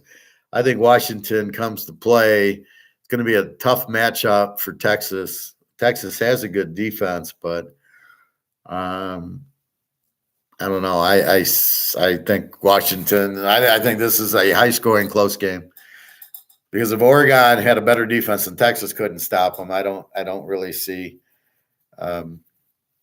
Texas stopping them. In Oklahoma, they lost 34-31, I think. Then you got Georgia Tech, UCF, a good over. Troy and Duke, North Carolina, West Virginia, and Oregon State, Notre Dame, which Notre Dame used to be a name. Now who are they? Are they going to, is Hartman playing? I mean, again, it's so stupid. Is he playing? And it's very frustrating. Anyway, I'll give it 5 more minutes and then I'll get to my phone. So we'll go through tonight. I'm going to go and put in they're probably, you probably don't have any W or Z's in here. Either you have under teams like Iowa or you got A teams or B teams usually. LSU's an over, Wisconsin's an under type of thing. Georgia's an A, Florida State's an A. And poor Travis, he won't be. He would have been another good NFL quarterback, but he'll never play again. And again, why aren't they sliding? If he would have slid on the play, he'd be fine. Why are these guys thinking they have to? I was watching DeVito yesterday. You're the third string quarterback, buddy, right? Taylor's out with the ribs.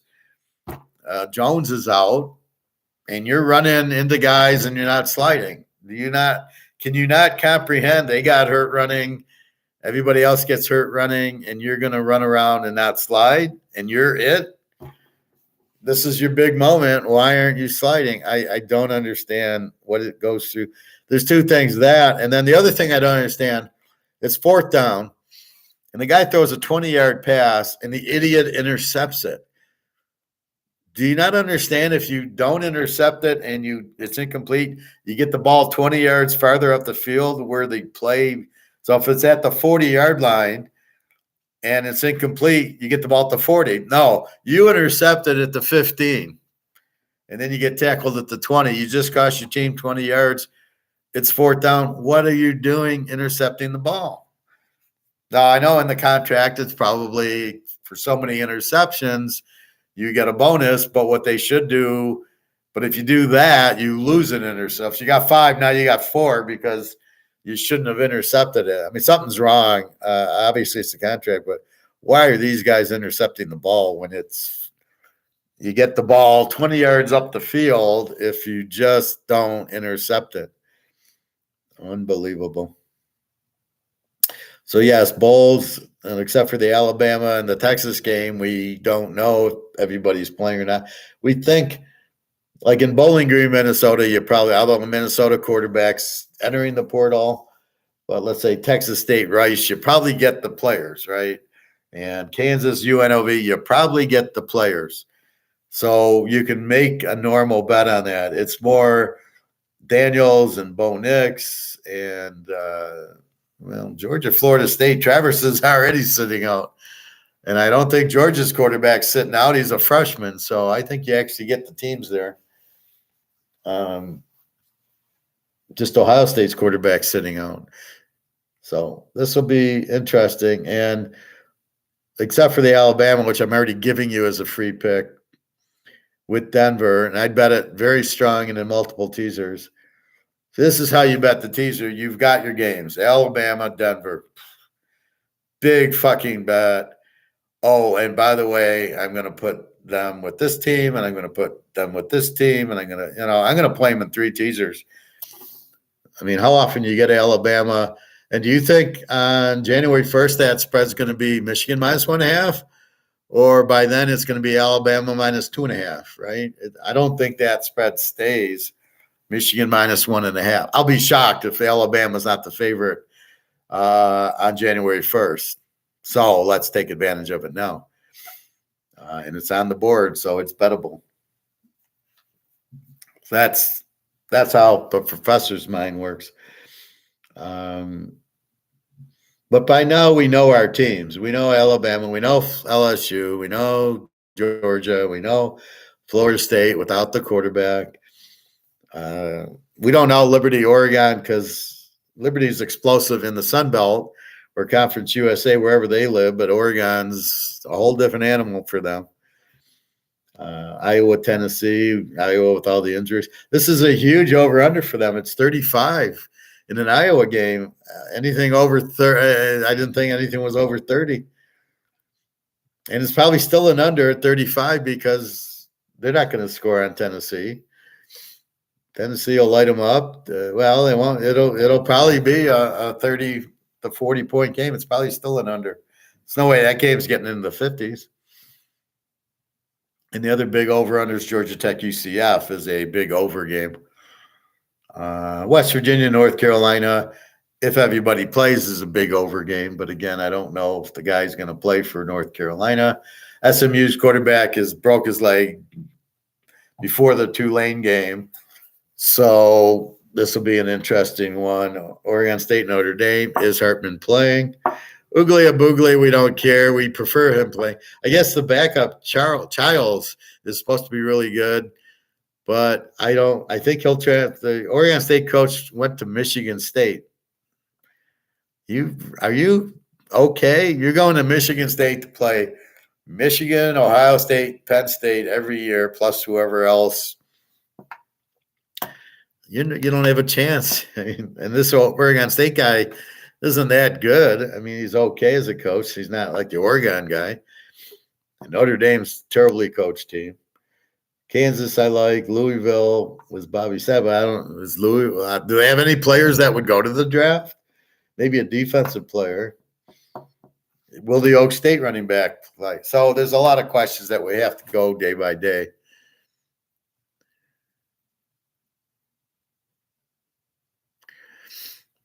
Well, Bobby, I hear you about Ohio State on a normal Saturday.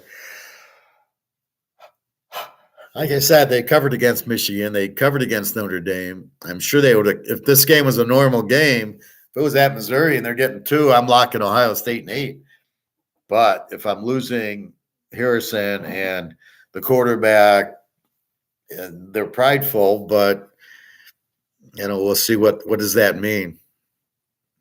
So it's tough when the guys don't play and they just sit out for no reason. That to me is rude and bad and just makes it that much worse. So let's see.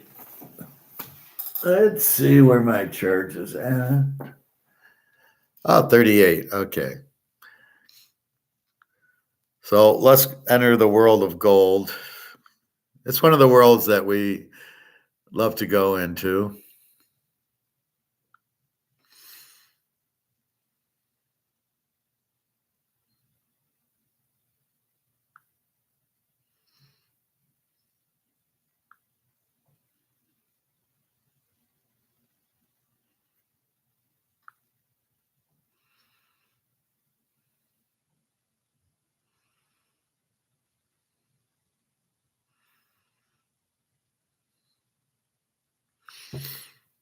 In the wake of a recent executive order, while America was distracted, the digital dollar was 50. When it got up to 11. There is no digital dollar, you idiots. Okay, so this guy's name is Michael Oliver. He's a moron. I know people like him because they don't know he's a moron. And this is my whole point of the class that I've been saying for months is the person you're listening to know what they're talking about. So you're listening to Rick Rude, or you're listening to Reichert, or you're listening to Maloney. Do they know what they're talking about? You have no idea, but they're talking about gold, and it seems to make sense, so you listen to them.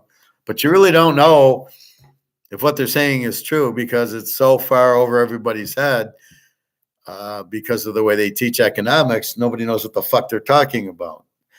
Then I come along, and I know what they're talking about, and I know they're all full of shit. So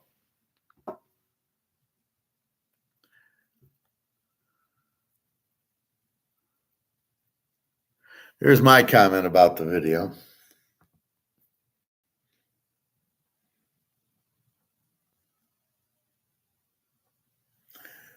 Paper gold, laugh out loud. What an idiot.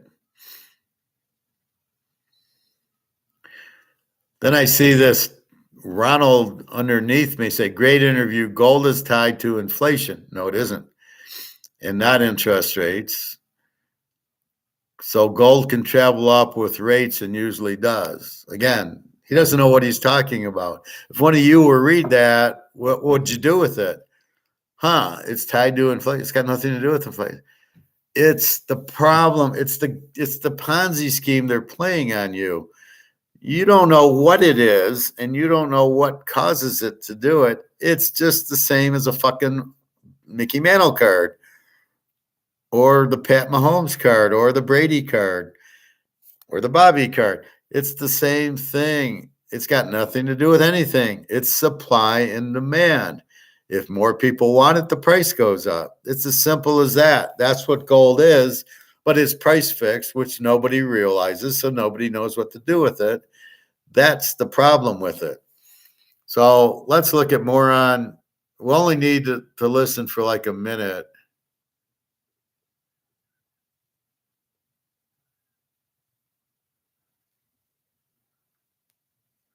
Uranium-related stocks, which is URA, it's an ETF. So I think commodities will participate in the next up move in gold. But I still think the grains are a slingshot situation, whereas energy's not so much of a slingshot anymore.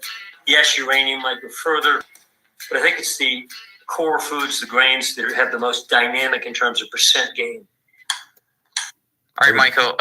Well, thanks for being here. Of course, you don't need an introduction, of course, though. So let's not lose any of your time on small talks. And it's actually a very fitting day to talk to you specifically because you like charts and you like gold too. And so looking at the gold chart, it's kind of surprised me as to what's been happening recently. It spiked to a new all-time high, I believe, today, over $2,100, and then back down to a little over 2,000, which has happened a lot recently. The gold being pulled back to that $2,000 range. So talk to me about that. What's happening with gold today? Well, the context, investment grade context. Okay, gold began its bull trend by our metrics. No, we look at price, but secondarily, we take price and we convert it to momentum charts. So we end up with oscillators where we see price plotted in relation to a given, usually long-term moving average. It's either above it or below it, but you create an oscillator. You don't just overlay like most people do. There's a moving average overlaid on price. It's next to meaningless noise. Anyway, by our metrics, in February of 2016, gold was coming up from the low, bare low, in 2015, December, at around 1,050. When it got up to 1,140, we pushed the button. We had been bearish. Okay, so I can't listen to any more of this garbage from this idiot. What the fuck is he talking about? Does anybody know what the fuck he means? He knows, he does. What is he doing? He's watching paper gold. Why are you watching paper gold? And you're trying to chart paper gold that's being derivative down by JP Morgan. I don't know what an oscillator is. I got a master's in finance. I have no idea what the fuck he's talking about, an oscillator. Why? He doesn't even understand you can't use charts because it's price fixed. That's like doing the same thing with Madoff. The guy says it's obviously a Ponzi scheme. Nobody can go 100% on the stocks. And that's what you have here. What the fuck is this guy talking about? You can't chart price fixing. You can't chart derivatives, which is inflating the price of gold and causing it to go down because it's just a bunch of paper. It's not physical. So everything this guy's doing is insanity. It's fantasy. It's insanity. The guy is a fucking moron because he doesn't get the most prime concept of what I teach, which is it's not real. It's paper. It's just fantasy. The $2,000 price is not real. It's a paper price. Now, if you want to talk about paper gold, why? It's going to blow up and who cares about it? We care about COMEX. We only care about physical because we go out and buy the physical because you can't inflate the physical. So the $2,000 is not a real price. It's a paper derivative price. We don't know what the physical price is. We know it's at least probably 20,000 an ounce. Getting to the paper price involves getting Russia and China and BRICS into it, and getting gold-backed currency gets us into the physical world, not the paper world. So this guy's talking about paper gold. Why? That's like us talking about USC. Well, Caleb Williams isn't going to play. Well, let's look at the trend on USC this year. But that's with Caleb Williams, and Caleb Williams isn't playing. What do? We looked at Prime, and Prime against the weak defensive teams did okay. Against the Oregons and the Utahs and the USC, didn't show, and the UCLA, he didn't show up. He got hammered. And that's the point. You've got to draw the conclusions based on reality. His reality is he doesn't have it. The reality of the gold that he's talking about is a fantasy. It's a price fixed by JP Morgan to keep the price down. You can't look at charts because it's not supply and demand. It's ETF that are just plugging the price down. What is this guy? This guy's so stupid, he doesn't know what he's even talking about. You can't chart paper. What the fuck are you doing? This guy's out of his fucking mind. And is anybody, hey Luke, I was just going through this Jamie Oliver or Michael Oliver. The guy's out of his fucking mind. He's looking at charts of the paper gold going, oh, it'll be $8,000. And I'm like, and $250 silver, because he looks at the paper price. And I go, what the fuck? You can't do the paper price. So my whole exercise here is this guy's out of his fucking mind. Please don't listen to him. He wants the chart paper, which is basically derivatives made by the mafia to keep the price down. So they print more derivatives. And it's actually paper inflation because they're printing derivatives, which is more, which creates the price to drop like it's doing with the dollar and the euro. But the thing is, we don't care about the paper price. We're looking for the physical price, which there isn't one, and we're waiting for the physical price to come out. That's what we want.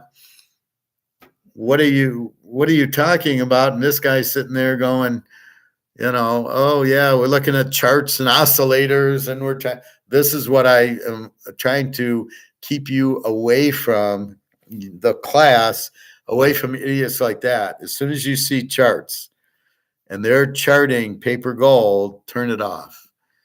It's a waste of your time. It's a waste of your energy. You can't be stoic. They're vampires stealing your energy about bullshit. And the worst part is if you believe it, then you're really fucked. Because you're waiting for paper to do what they're saying, and paper's got nothing to do with it. It's all a Ponzi scheme. They're printing. You can't print gold. It's only comes out. There's only so much of it. That's what we're concentrating on is physical gold. So you got to ignore the paper. So if he's saying $8,000 in paper gold, it'll never happen. How can it happen? They'll just print more and more paper. The only way is it's got to blow up COMEX because of the Russians. And then we'll get a physical that you can't print the derivatives of, and you're going to see it go from here to here and there's no down risk. That's what you're going to see. So it's pointless. That's why I say $25,000 right now with the 50, because because you can't inflate it. So the derivatives are basically inflated because they print more derivatives, which is to lower the price. So you can't compete. So the mafia doesn't want to get out of dollars because they can print them, and they can't print gold. That's the whole story why gold's so cheap, because the mafia wants to keep printing the money, and they can't print gold, so they don't want to get rid of the money. If they were smart, they would buy all the gold and then let the gold price go, and they'd be 100 times richer than they're going to be with paper, especially when paper goes to zero, which is what it will happen. The Fed is going to fuck with the gold prices tomorrow one way or the other. Well, they're lowering them. Many feel that it won't be good for gold. How much longer can this go? Many feel that it won't be good for gold. How much longer can this go? A double. Luke's double teaming me. So the Fed can't control the price of gold. The market does. The Fed can't control Bobby Orr cards or Tom Brady cards or Mantle cards. That's the market. So the Fed's doing that today, where gold was down $40. But keep in mind, it's just a temporary thing. So if I go here to my gold price, and I know it's down today, but we know it's phony. So you've got to understand it's all phony baloney. These people keep calling during class. So gold's, well, I thought it was down $30 or $40, but gold's $19.79. It was $19.94, and then at 10 o'clock it does its drop, and now it's $19. 1979, except it isn't. This is the bullshit 1979 price. This is why it gets people to not buy gold, because they see this and think this is, they think this is reality, and it's not. This is fairy tale. This is Pinocchio, or this is not a real price. This is what the derivatives price it at, but it's not real. It's not the physical price. It's not the coins. It's still the derivative, which will get blown up. This is probably done by the Russians and the Chinese, because they want to buy it at 19. So think about it. I want to buy gold, so I want to keep the price down so I can keep buying it. Well, who's doing the buying? The Russians and the Chinese. They own 100,000 tons of it between the two of them, 60 and 40. So of course it's in their best interest to keep the price down so they can get more. So who's running COMEX? The Russians and the Chinese, probably. I mean, it may, if you follow the dots, it makes sense. But most people, what do? They look at this and they go, "Oh, this is the price of gold," and oh my God, and why would I buy it? It's not going to move. Well, it's not going to move because this is not a real physical price. This is they're putting in put derivatives on betting the price goes down, because it's based on the dollar going up. The dollar isn't going up. One thing I was kind of pissed at is on my bank. I looked at my bank to make sure my Social Security hit. I did a $200 ATM at the Deutsche Bank. So I went into a Deutsche Bank, go to the ATM, take $200 out. You know how much the $200 cost? It was $227 hit my bank. So they charged me 13% on each 100. And there was another like $5 and $3 charge to use the ATM and some bullshit. It cost me $227 to get 200. So it's like 13% on my money that should only have been, it's $1.07 for the euro. So it should have cost me like 207. Why is the euro more expensive than the dollar is another mystery to me. I don't get that. Why is the dollar more than the pound? That's another mystery I have. Like, I thought the dollar is the lead currency. Why wouldn't it be worth more than all the other currencies? So that's another Ponzi scheme that we are dealing with. But I was pretty pissed off that I had to pay $227 for $200 euros. Fortunately, I was able to use my credit cards for most things, and then I got Uber. So all the taxis, the restaurants took it, so I didn't really need it. But yeah, you got to be fucking kidding to exchange your money. So be careful when you go to Europe or Asia about exchanging your currency, US, into whatever currency you're in. Just if you can, just use your debit and credit cards. They seem to work. So why even exchange any money? Do you really need it? I mean, I don't see wherever I needed it. Yeah, I always use a credit card abroad. Those exchange places are criminal, like the Fed. And but then there's charges on the credit card too. There'll be an international charge, but whatever. But so keep that in mind. So when I talk to my friends about gold, they all look at, this is the big problem. They all look at the paper price and they all go, well, look, it went down. It's down $3 today. Look, it's 1979. It was 2079. It lost $100. Bullshit. It didn't lose $100. It was never 2079, and it's not 1979 now, and silver's not 2277. You're being made off, but nobody understands it to understand they're being made off. It's such bullshit. So many feel that it won't be good for gold. Well, believe me, it doesn't matter what they feel. Gold is gold. It's still, I'm not selling it at this price. How much longer can this go? It can only go as long as they have gold. And as much as the Russians and Chinese want to keep buying it and don't want the price to go up. So two things will happen. They'll run out of gold because there's such strong demand for gold with the central banks in Europe and Asia and Russia and China. So they're buying as much gold as they can. And you're giving it to them at $19.79 an ounce when it's $20,000 an ounce is a fucking joke. So they're loving it. So keep in mind, look at it from this perspective. Who's benefiting from this low price? The Russians and the Chinese and anybody else buying it. They're the ones keeping the price down. When the buying finally stops, once all 250,000 tons are out of the system, COMEX can't do it anymore. They can't do it if they don't have physical gold. That's what Basel III is about. You can only write the derivative with the physical gold. And here's Russia and China to buy it at these prices. It was never deliverable before. The ETFs are phony. They're just paper. And the stocks are stocks, but again, they're going to get crushed. So they're paper also. You don't own any gold. If I own Newmont Mining, I don't own any gold. ETFs, you don't own any gold. And to have paper gold's ridiculous. So that's why I tell you to buy physical. But as soon as there's no more gold to do the derivative on, or whoever's buying it says, okay, let's let it go up, or once the economy collapses, or when the dollar goes to zero and all of a sudden, what's 1979? What? Dollars? Well, that's zero.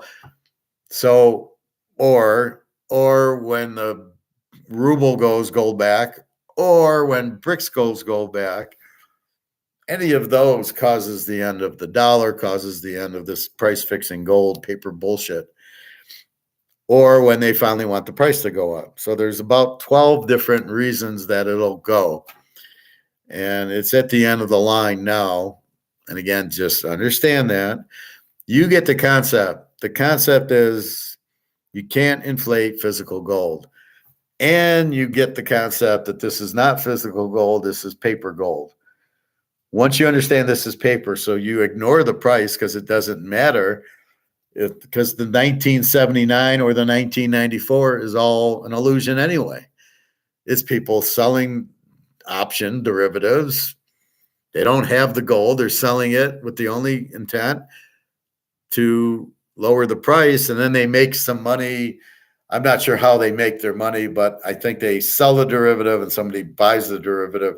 It's very crooked because the people, it'd be like me selling it to you, Luke, and you buy it, and neither of us have an ounce of gold between us.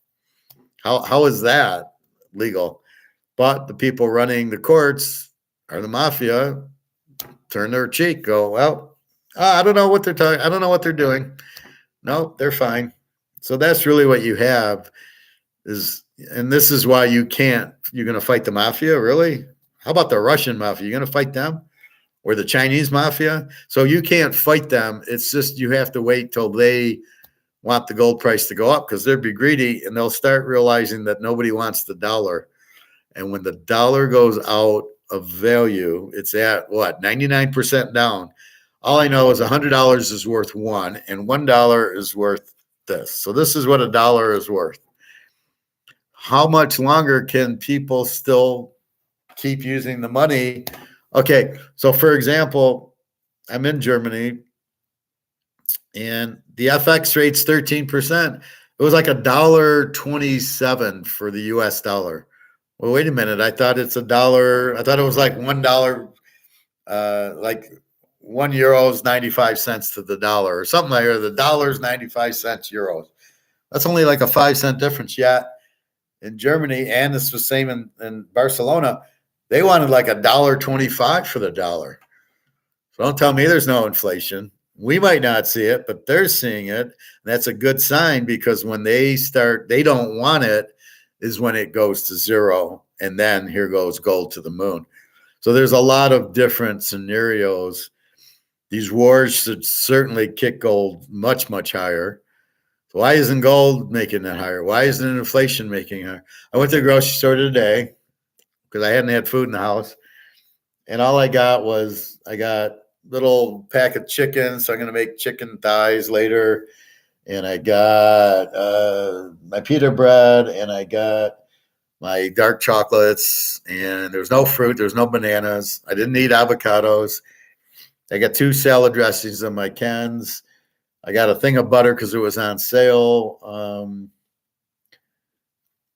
I got a new coffee. I got some new bacon bits for the salad. I got my broccoli, my cauliflower, my mushrooms, and my peppers. It came to $67. My $100 is I bought 15 things. I did not cover my bottom of my basket was $67, and there was nothing I bought a pound of chicken in the deli sliced because I figured I don't have time to cook the chicken, so I will make the chicken on that. Oh, I got a bunch of avocados that I had bought last week, but I put them in the fridge, so they're a little soft, but they're still tasty. So I didn't need them. Well, yes, Luke, the rest of the world's had enough with the dollar. That's the other reason the dollar's going out. You can only sell a product if there's demand for it. I can't sell this if nobody wants it. So the value goes to zero. So what is the value? Nobody wants this. The whole Europe does. If they're gonna charge you $1.25 for something that should be $1.05, they don't want it. They'll take it, but they don't really want it. We know Russia doesn't want it. We know Saudi Arabia and the oil countries don't want it. They want gold for their oil. They don't want dollars. We've sanctioned them. Nobody wants to be sanctioned, so nobody wants to be in it. And this is the only problem Egon had. Egon doesn't understand. He says, well, there can't be one currency for 40 countries. Egon, what's going to happen is each country, Argentina and Brazil will have their own currency, but the BRICS will have the gold-backed currency. So all the other currencies will be useless. If you allow a free market gold price, that's what the BRICS money will be worth. So gold will be $20,000, $30,000 an ounce, and all their currencies will be worthless, and everybody runs to the BRICS gold-backed currency, which is the exact point. It's the safe haven. The problem is the mafia can't print money if it's backed by gold because gold prevents the printing. That's why they're so negative on gold. You can't print it because you can't inflate it. That's the beauty of gold, why we love it, because you can't fuck around with it. I can print this to death. Right? I can print trillions and trillions of this and put some in my pocket and buy stocks with some and just keep printing and printing more. But what they don't understand is if I keep printing it, it loses value. So in Germany in 1923, they were printing 1 billion Deutschmarks a day. And they wallpapered their wall with it because it didn't help. Nobody wanted it. They lost confidence in it. So once you lose confidence, it's worthless. So how much is this? Is a Chris Carter rookie card. On the back, it's serial numbered 138. See, 101 and 138 versus my Mahomes card, not a rookie card, 41 out of 50. But does anybody give a fuck about Chris Carter versus Mahomes? So if nobody wants the Chris Carter card, he has a very low value, which I don't know what his value is on it. If I can even find it on eBay. The Mahomes card, we know people have demand for. That's why I go after the stars. I'm really going after what is the demand. The Bobby Orrs, the Mantles, there's huge demand. That's why I buy them. So I'm really just playing Austrian economics in cards and in gold. There's demand. The demand is huge in gold. Therefore, I know the price isn't accurate. That's really how I'm getting the 50,000 and why I don't even really care about the mafia holding it down. I know the demand is huge for gold because people realize that all the paper's going to zero. And that's why I use the Titanic example, because when me and Bobby and Luke are on the Titanic and it runs into the iceberg, we walk over to the lifeboat, we grab our gold, and we go down on the lifeboat into the ocean, and we're pedaling around. We're already off the boat. We see it hit the iceberg.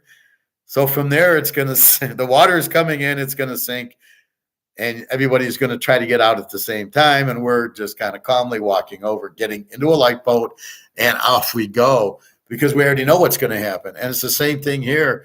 We know by the printing, the dollar's going to zero. We know it. It has to. There is no other solution.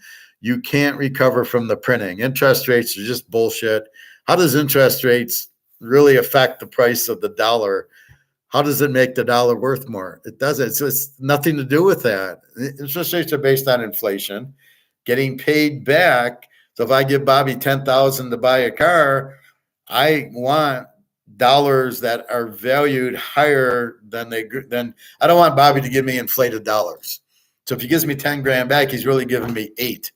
Well, why would I make such a stupid thing? I'd give Bobby 10. I want to get 12 back. And the only way I can do that is raising interest rates because there's nothing else there, right? So that's what we realize. So we know what's happening. We know the story. We know the dollar's going to zero because these idiots are printing trillions and trillions, and the debt is 35 trillion. And the only way to pay the debt is by printing. And the more you print, the less it's worth till it goes to zero because nobody will want it. They'll realize it's worthless. And when they realize it's worthless, it's zero. And then everybody runs to gold, and the gold price will not be the bullshit derivative price. Now it becomes the physical price. And that's why I look at these idiots like this Oliver guy and the Rick Rude and Reichert and all these guys. They don't understand that. It's not even a concept they understand. So how would I want to listen to them? And how would I want you guys to listen to them? Because what you're listening to is fantasy bullshit. I don't want you to waste your time listening to these morons. So I listen to Oliver, and after 2 minutes, he's doing charts.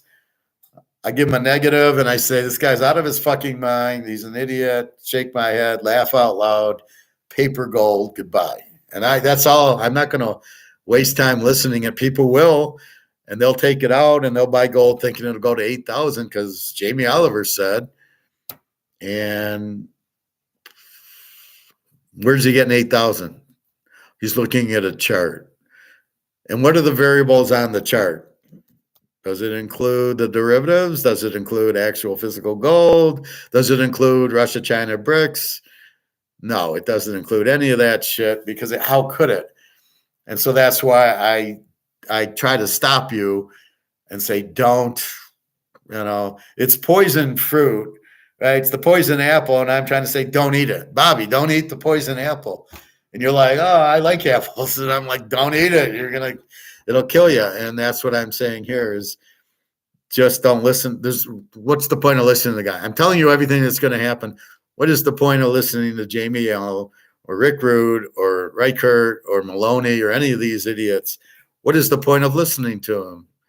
They're not going to tell you what I'm telling you because they're not at that level. They don't understand it. I'm not selling you gold, so I'm clean. They're all trying to sell you gold, right? Maloney and Peter Schiff, he runs a gold fund. He's trying to sell you gold. So for him to paint the picture to buy gold, yeah, but I'm not selling. You can smell what I'm cooking because I'm not cooking anything. I'm not selling you gold so you buy it out of fear. Oh, the dollar's going away, so you better buy gold, so buy it from me. The dollar's going away, you better buy gold, but you better buy it from some of your stores because I don't sell it and I don't want to be involved with selling it to, so that way you think my motive is wrong. Oh, he just wants to sell the gold. He doesn't know. He doesn't. So all I can do is prove that that's what I do, right? I bought the gold. I show you the gold, so I'm buying it. Like I said, the guy offered me 2,000 for the Eagle. I said, make it 20 and I'll buy it. He wouldn't do it, but I wouldn't sell it. Yes, Bobby, I have avocados. By the way, that reminds me that got a dark chocolate question. Go ahead, Bobby. What's your dark chocolate? How many pieces of dark chocolate you have? Does it have sugar at all? And all that, or no? I have a few pieces here, so I was wondering. Okay, so let's answer Bobby's question. If I get this candy bar,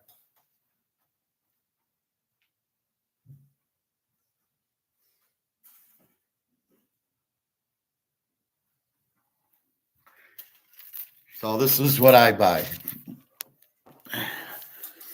Giraldi, 86 or 92%. It basically has 8 squares.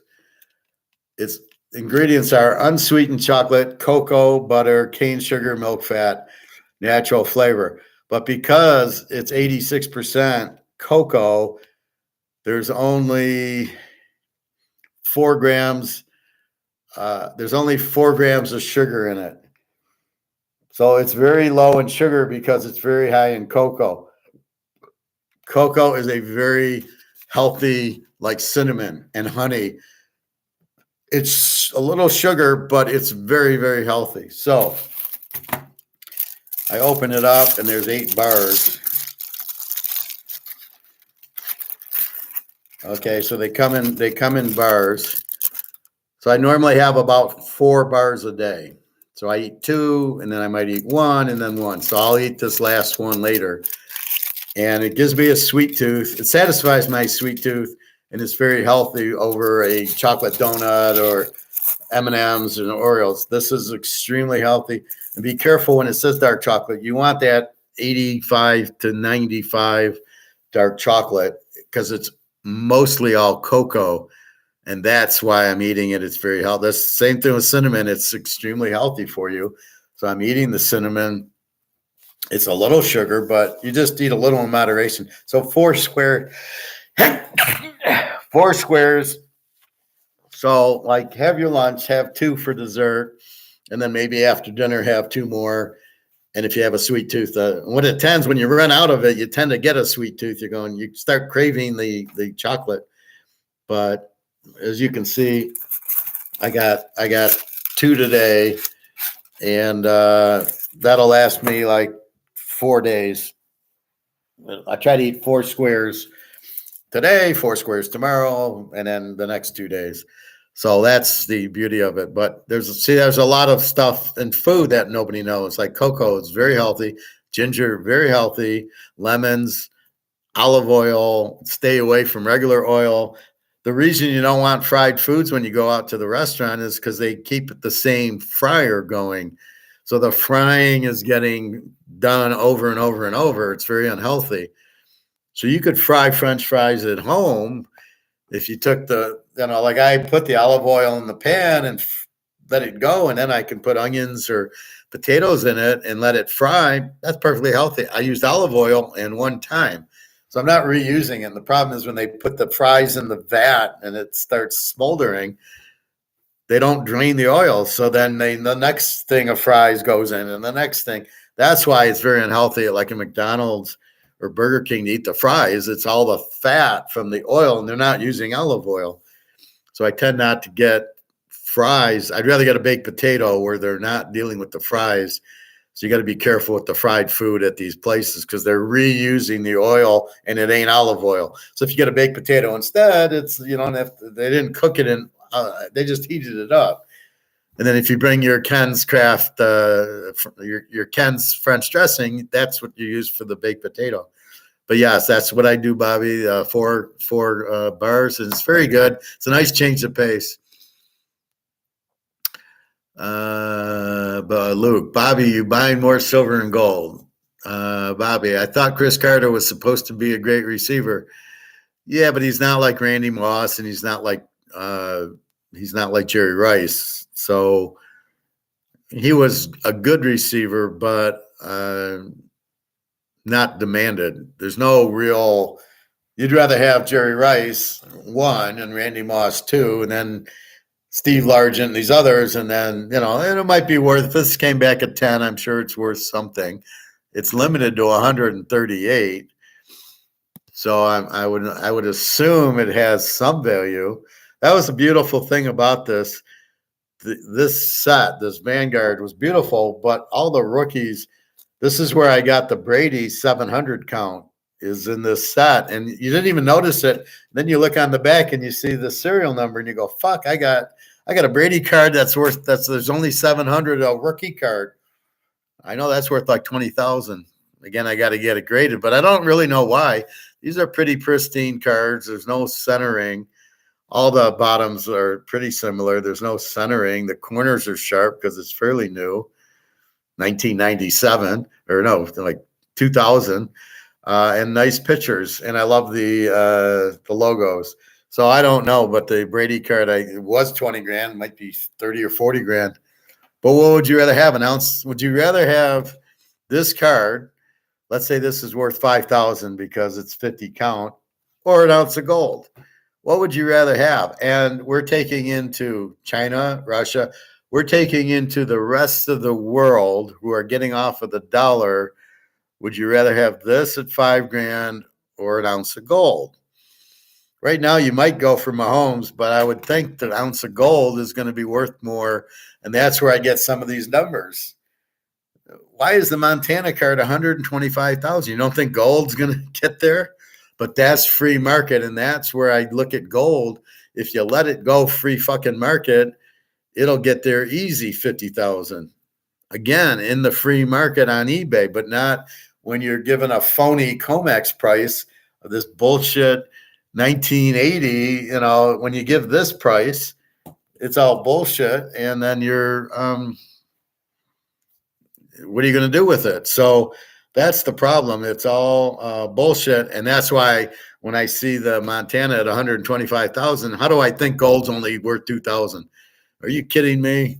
All the demand for gold, everybody loves gold in all the world.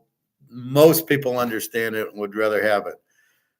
Only in America are we this stupid where we don't understand what gold is.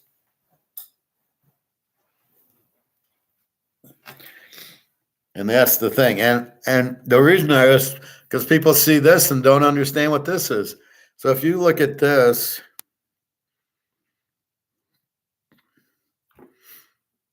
here's a 6-month chart.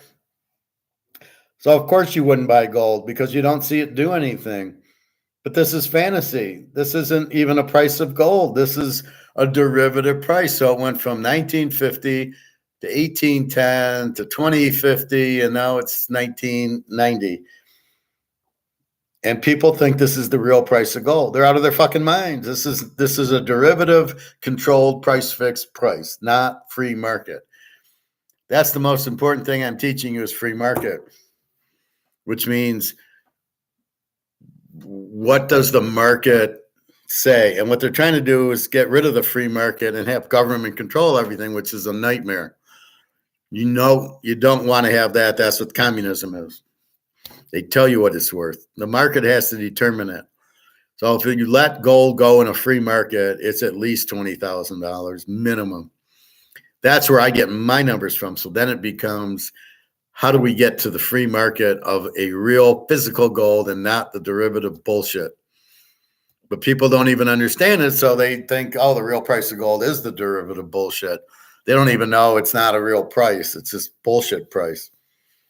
So that's where I come in to say, no, it's a fake price. Buy your gold.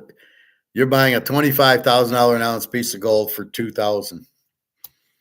And the same thing, this Jamie Oliver puts silver at $150 or $200. He's out of his fucking mind. He doesn't know. Where are you pulling that out of your fucking ass? Well, look at the chart. It's going to do this and that. Bullshit. The chart's not right. Silver's a $2,000 an ounce if you let it go free market. It could be a lot higher than that. But all my basis and assumptions are free market. Get the fucking COMEX out, which I think they get blown up by one of the 10 scenarios I gave you, and they're all very close. And I think 2024 is when it finally kicks in because of the BRICS and Russia needing a dollar and the yuan needing a gold-backed dollar and BRICS needing a gold-backed dollar. So that comes from Alligator saying that's what they're doing. That's why we listen to Alligator, and we hope Alligator is right. I mean, I know his card is not worth as much as mine, but I thought it was worth something at least. It might be. I have to check eBay. I just haven't checked it, but I know it's not as expensive as a Jerry Rice or a Randy Moss in that set. It's just some guys don't have the value. What's up, Luke? I will be getting more soon. You got another silver box. Luke, nope, I'm out of fiat. And my company is cutting me 30% in 24. I have 6 American Eagle boxes, 39 ounces of gold, hoping that will sustain. Yeah, try to bump the gold up to 50 ounces. But what you'll do is you'll use the silver to buy the gold. The theory is it's 10 to 1 out of the ground. Let's say 20 to 1. So your 20 ounces of silver will buy you an ounce of gold. So you got all this silver, and that's what you're going to do with it. I told my guys, so I'm going to walk in with 10 ounces of silver and I'm going to want 1 ounce of gold. Are you going to give it to me? Well, we'll make you sell the silver to us, give you a check, and then you'll buy the gold with it. I go, well, why would you be that stupid? Just take the silver and let me buy the gold with it. So that's my goal, is to take 10 of the ounces to buy the ounce of gold. And at that point, I would have paid $250 for 10 ounces of gold, turning it into $40,000 or $50,000 ounce gold. How about that for a return on investment? Bobby, I agree with the professor. We will be on an island in less than a month as January is quickly approaching. How about hot cocoa to drink? Oh, that's fine, Bobby.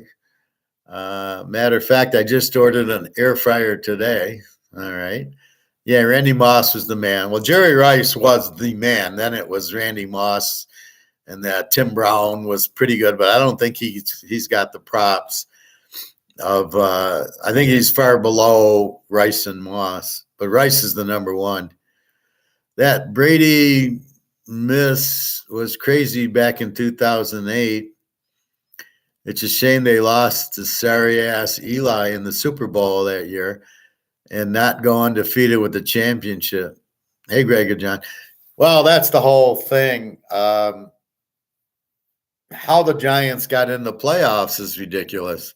They lost like 7 games. So they were 9-7, but they won the weak ass NFC East. So they get into the playoff, which is the whole argument that everybody makes.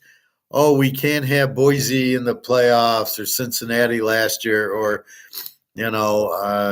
SMU can't be in it because they're in a weak division. It's like bullshit.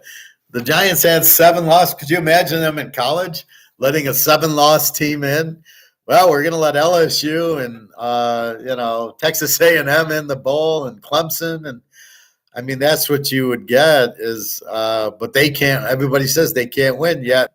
The Giants did it twice with 6-7 losses. How they beat Green Bay with Brett Favre is fucking ridiculous. I remember I was in Russia for that. I went to Russia Christmas, so I missed the game because of the time, right? You're going to sleep in the game. Like in Germany, the game starts, the 1 o'clock game starts at 7 and the 4 o'clock game starts at 10. So it's 11 o'clock. They're in the first quarter. So you wake up to the games, which is what I did Monday. I woke up to the 4 o'clock. I knew the 1 o'clock games. I didn't know the 4 o'clock games. It was hard to sleep because I was, how do I sleep when I got 3 locks going at 4 o'clock? I'm all over the place. I ended up taking a shower. Jenna's like, what are you doing? I go, I can't sleep. I need a shower. And so I took a hot shower and finally probably got to bed at 2 and my car was coming at 4. So I was a vegetable yesterday. The vampires entered the classroom. Yep. Thank you, sir. Yeah. It's not a compliment, Greg. He doesn't get it, Bob. He doesn't get what the vampire is. I see that at the club. I see all these old people when I go like 10:30 and I do the bike for 20 minutes and then I get in the pool for a half hour and then I hot tub. And I see all these old people and it's a shake my head moment. I'm like, God, don't talk to me. Please don't talk. And if they do, they say hi. I just walk by them. There's nothing you're going to help me out with that I don't even want to go anywhere near you people. Leave me alone. Just let me veg here and be stoic. So that's the thing. But this is what I see. This is the whole Ponzi scheme. You ask Madoff, how are you making money? Don't ask me. You ask somebody in it, Bobby, you're in Madoff.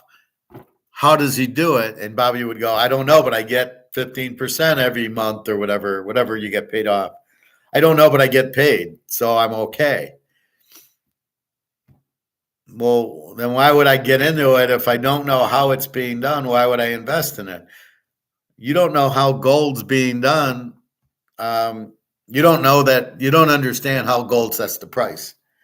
So you don't get into it. This you don't get into. The Ponzi, the Madoff you got into, but here you don't get into. And you don't understand that price is fixed by these derivatives. If you did, you'd realize it's not the real price. It's not, the gold is not at this price. This is a price that's fixed by the derivatives, by JP Morgan and the mafia. They're controlling the price. They're keeping it down for two reasons. One, they don't want you in the gold. Two, they want you to stay in the dollar, stay on the Titanic, because then they control the dollar. They have the printing press. They can print as much as they want. That's why they want to keep the dollar, because in gold, you can't print. That's the simplest terminology of what the fuck's going on.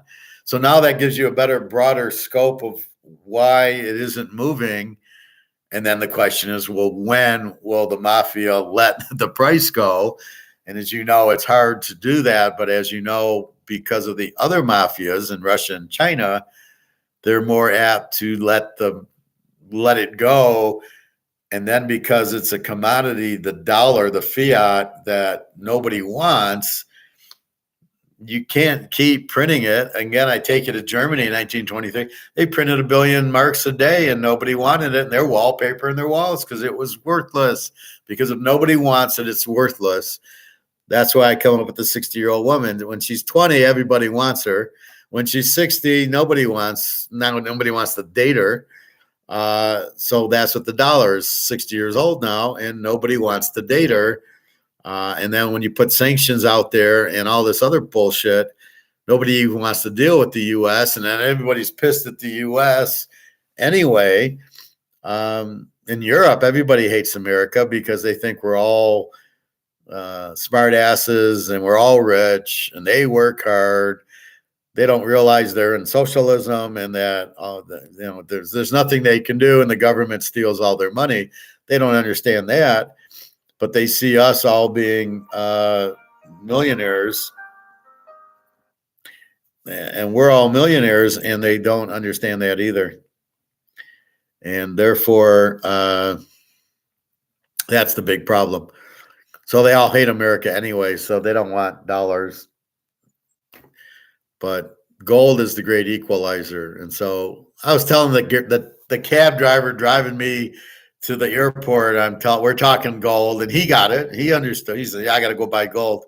And they're all Muslims. Every cab driver was named Mohammed, Yusuf, Izer, Abibi, and they all drove Corollas, Toyota Corollas. Everyone, we must have had 20 of them, all Toyota Corollas, and all named Mohammed or Jafir or something really strange. It was hysterical. And they were pretty prompt, and I never felt anything. Although there was a crime scene when I left at 4:30 in the morning. There's 20 cops in front of the hotel door, roped off, and I tried to get through to go to my Uber to go to the airport, and the guy says, well, you can't, there's a crime scene. And I go, I got to get to the airport. I don't give a shit. Like, I didn't do anything. Why is there a crime scene at 4:30 in Berlin? And my friend Natasha, Jenna's friend, says, why do all Americans come here? It's high crime. It's very dangerous. There's no jobs. It's really a bad place to come, Berlin. And I says, well, I really don't. I can't answer it. I like it how I should know what every American's thinking if they only knew. And I said, I don't know, but I would never come here. I don't want to start getting goose stepped on and growing little mustaches and everything. So I have no desire to go. Germany is one place that I do not want to ever go back to. I don't mind France and Spain and Portugal and Amsterdam, of course, but you want to go to a museum. What am I going to see at a museum? We're going to all strut around and here's the swastika. I mean, what do I want to go to a museum for in Germany? I don't want to see it. I already know. I know this. I know the game, and they lost, but I don't want to see it. So that was what was crazy. But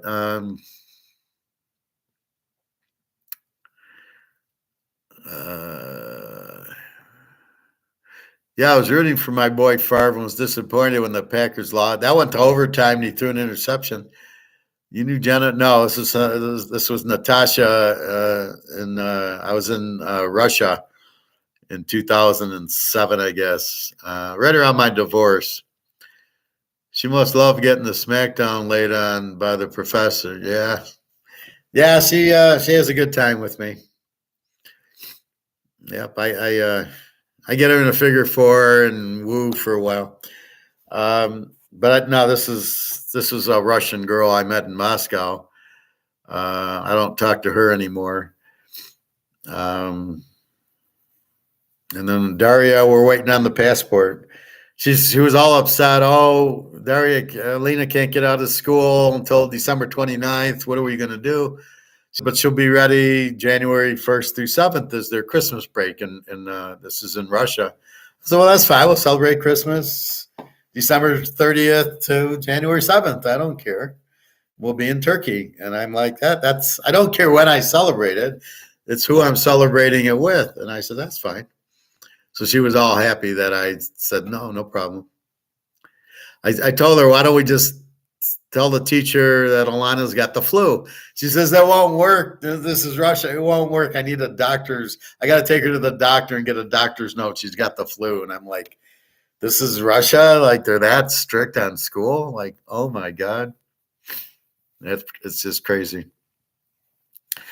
But this is the thing that the base core is, what is this dollar? What is the value of gold?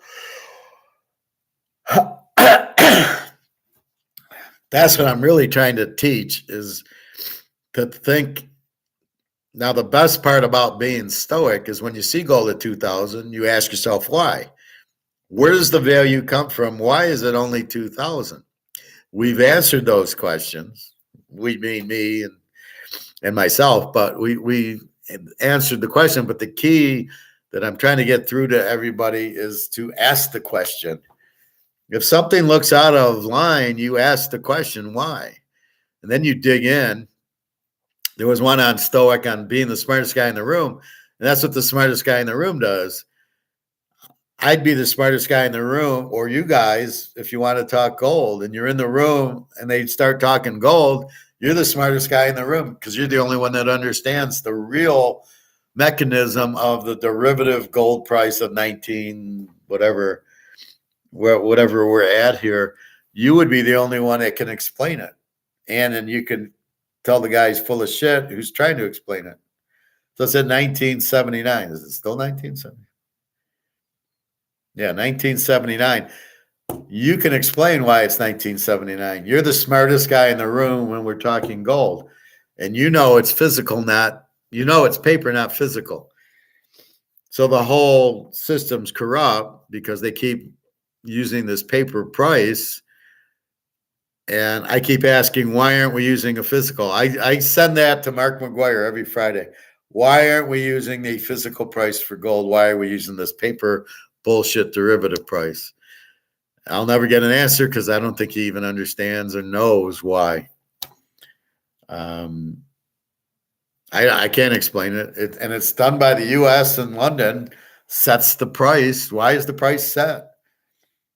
Why isn't it supplying to like every other product in the world? My Canadian club, this price is set by the market. This is not the government. The only thing the government should do is when the government does regulation, like the electricity and the heat, they set the price because there's no competition. So when it's a monopoly, you need the price set. Gold is not a monopoly in it's money. This is the competition, is this or the euro. This is the competition for gold. So I don't know why they need to set the price when there is plenty of competition for it. Just let it go free. You don't have to set the price for gold. I don't know why they do it or think it's a monopoly, but our out is Russia and China coming to compete. They don't like the price. They need a higher price because they hold it all. And when that happens, then we get competition, we'll get a real price on it. And that's what I'm banking on and what you're banking on. And your questions are when, and I can't answer that because we're fucking with the mafia here, but we've got we got the Russian mafia on our side waiting to come out with a gold-backed currency, and they will need a higher gold price. So I just don't see the gold price holding on much more. You know, Jan, Feb, March of 2024. But as soon as one of the 10 events happens, I know the Russians need the gold-backed ruble. And when that happens, then they're going to need a much higher gold price. So that's what we're waiting for. And if I have to give the money to Daria to go buy gold-backed currency for us, we'll do that. So it helps having people in all the camps, Ukraine, Russia, to buy us if we need to. But that's really what we're waiting for basically probably the U.S. will go broke first. So the U.S. dollar, nobody wants it. It starts losing value. It goes to zero, and then everybody runs to gold. Right now, everybody's running to gold. Like I said, we've hit the iceberg in all these countries. I was reading an article where all the Euro group, so everybody in the Euro, it's like 15 European countries, Italy, France, Spain, Germany, they're all getting gold to get a gold-backed currency. So they're coming up with their own gold back. They understand they're fucked.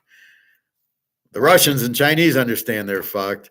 And that's what's happening. All these countries, Zimbabwe was the first to say, we need gold. Our dollar's worthless. The inflation's used, but they came out with gold coins. And they came out with ounces, so now they're coming out with quarters and halves. That's Zimbabwe. They get it. Nobody else gets it. I mean, really? So I thought that would trigger the gold price. So again, the U.S. knows the game's over as soon as the gold price goes up, and especially the silver price.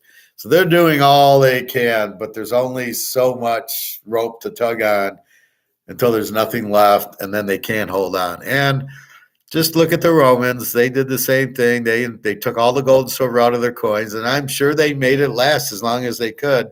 And then there was a time that the Romans couldn't hold on anymore, and their currency was zero, and that ended the Roman Empire. And if they couldn't keep it up, how is the U.S. going to do it? So we know it's going to happen. We know it's fairly soon. We just can't date it. But we know what's happening and why.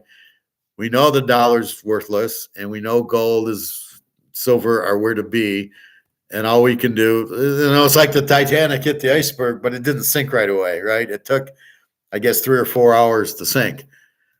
And we walked over to the boat right away. And that's what we've done now. We've walked over to the gold and silver boat. We bought all the gold and all the silver, and we're buying, and we're on the boat.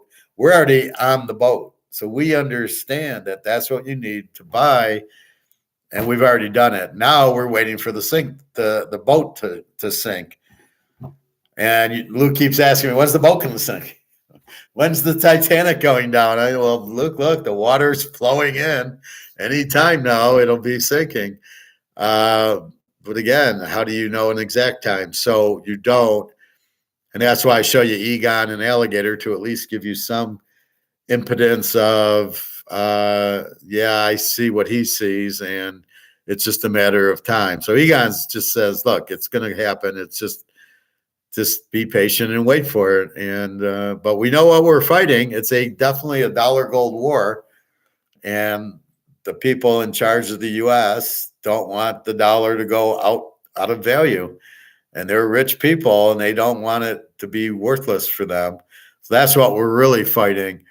But at the end of the day, there's nothing they can do about it. See, that's what we understand. You can't just keep saying that it has value and there's no inflation, you don't need gold. You can say it a little bit, but at some point you can't say it anymore. We're just waiting for that point where it's it. The dollar's worthless. When nobody wants it, it's worth zero, and it's getting very, very close. Every time I go to Europe, I see nobody wants it, but you don't see it unless you're in Europe at the Deutsche Bank trying to get fucking money out, realizing they don't want dollars. They're charging me 25% to take the dollars for the euro. They don't want it, so it's just a matter of time. And you'll see the first thing you'll see is all these dollars coming in from all over the world. $90 trillion or whatever is in all these foreign countries that people were scared of their money, so they bought dollars. So they bought houses and stocks, put money in the bank, bought cars, bought buildings, and they're realizing they're worthless. And then they'll start selling, dumping the stocks, dumping the houses, getting money out and putting it into their own currency or buying gold. And that's what we're seeing. What gets reported, we don't know. It's all crooked anyway. So you just realize we are in a Ponzi scheme. We know we're in a Ponzi scheme. We pointed out we're in a Ponzi scheme, but the Ponzi scheme won't end because the SEC is getting paid off by the Ponzi scheme. So we need other forces to end the Ponzi scheme, which is Russia and China and BRICS, and that's our out, and that's what we're waiting for. Greg and John. Do we want to read Greg and John's? Are you gonna, Bobby Bo? I'm waiting for you to come back to the basketball scene as a man. Why does he call you sir?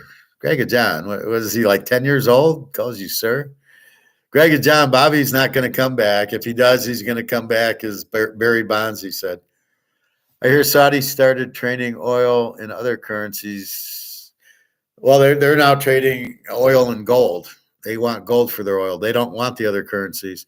That's the next step. Russia and Saudi and UAE and Dubai are now trading oil and gold.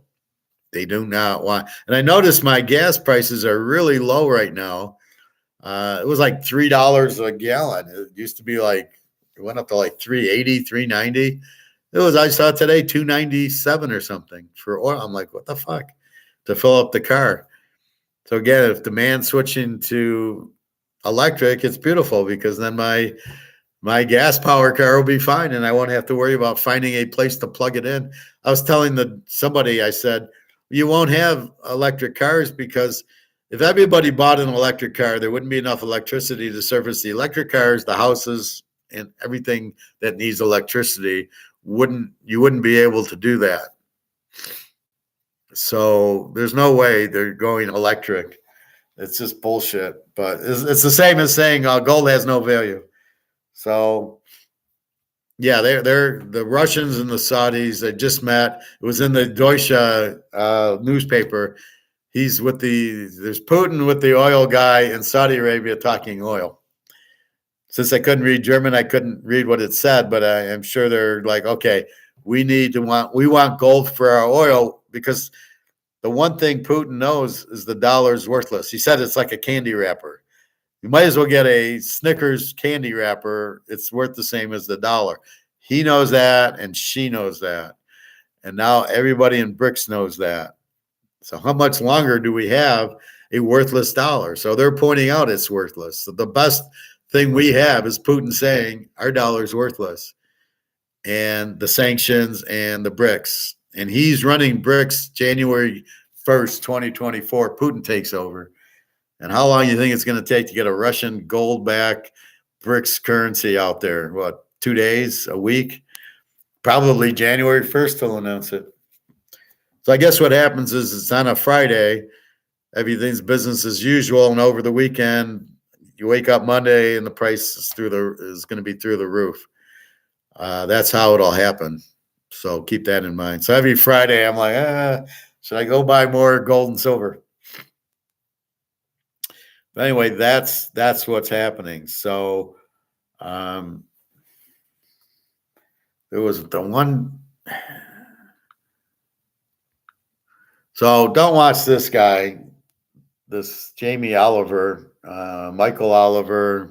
He's a cook. Don't waste your time. He doesn't know what he's talking about because he doesn't get. He doesn't understand paper gold and physical. So why do you want to listen to somebody talking about paper gold for? You don't want to. So there was another one I was watching, that MMT one. MMT is communist. It's Keynesian. Keynesian's communist because they want the government to run the market. They don't want the market. They don't want gold. They want to print paper. It's all set up for the government to run us and run us into the ground.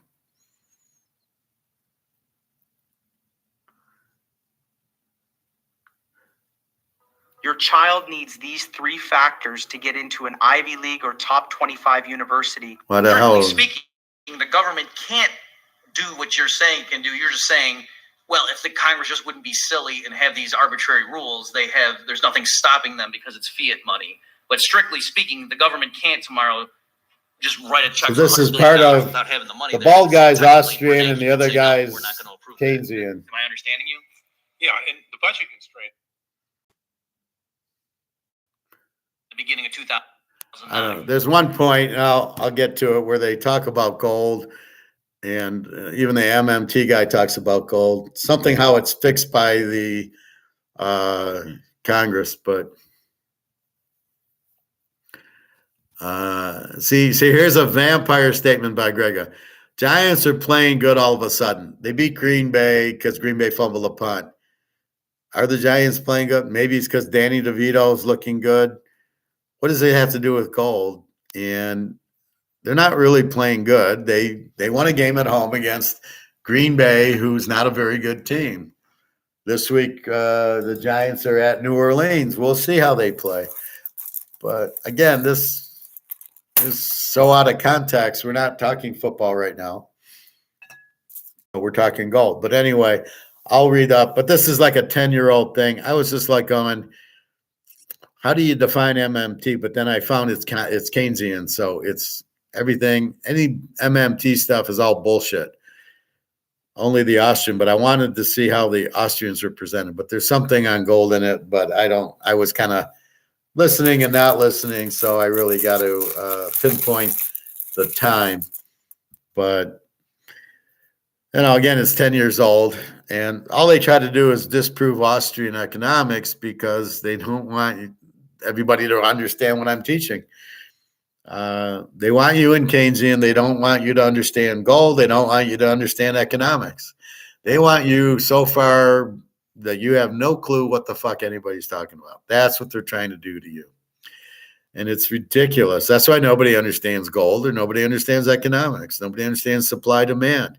Nobody understands free markets and interest rates and everything that I'm teaching. Nobody gets taught it. They don't teach you this in Keynesian economics in college or high school. They use really technical words that nobody knows what the fuck they're talking about anyway. So avoid that if you ever come up across it. We're the Austrian school. We tell it like it is. We're the gold school, but we can explain why gold. I don't just say buy gold. I explain why you buy gold. It can't be printed. It can't be inflated. It is money. So for all those reasons, I'm telling you to buy gold, and you go, yeah, that makes sense. I mean, is there anything that doesn't make sense about buying gold over dollars? They print dollars to death. There's $20 trillion out there. There's a $35 trillion thing. See, if you have gold, you can't do that. You can't have a $35 trillion debt. There's not $35 trillion worth of gold out there. So what they could do is raise the price of gold to pay for the debt. But then again, that kills the dollar. See, what they got to be careful of is not killing the dollar. But as I told Jenna, don't fuck with the goose laying the golden eggs. Once the banks start to go, watch out. Well, they're starting to go real soon when these interest rates get redone. So in other words, they do all these bonds, the treasury bonds, at 0 and 1% for a couple years with the people's deposits. Now they all are coming due very soon, and they're going to have to renew them at 5%, which is a much lower price. So if it's 0%, the bond's worth $100. At 1%, it may be worth 90, but at 5%, it's probably worth 75. So the bond's only worth $75. So it went from 100 to 75. They're all fucked. And I agree with you, Luke. That's why I tell you don't put any money in the bank. I'm sitting at dinner on Sunday night. There's the girl from Odessa with the 50-year-old Humpty Dumpty, and there's Natasha and there's Jenna. And I start talking about gold and everything, and she's fascinated by it. And where did you learn it? And then she blurts out, "Here's a Russian girl for you. How much money do you have?" I'm kind of like, well, it's a little bit out of place. And, are you insane? And then I told her I don't have any money. I only have gold and silver, which technically is money. But I basically say I have no money, only gold and silver.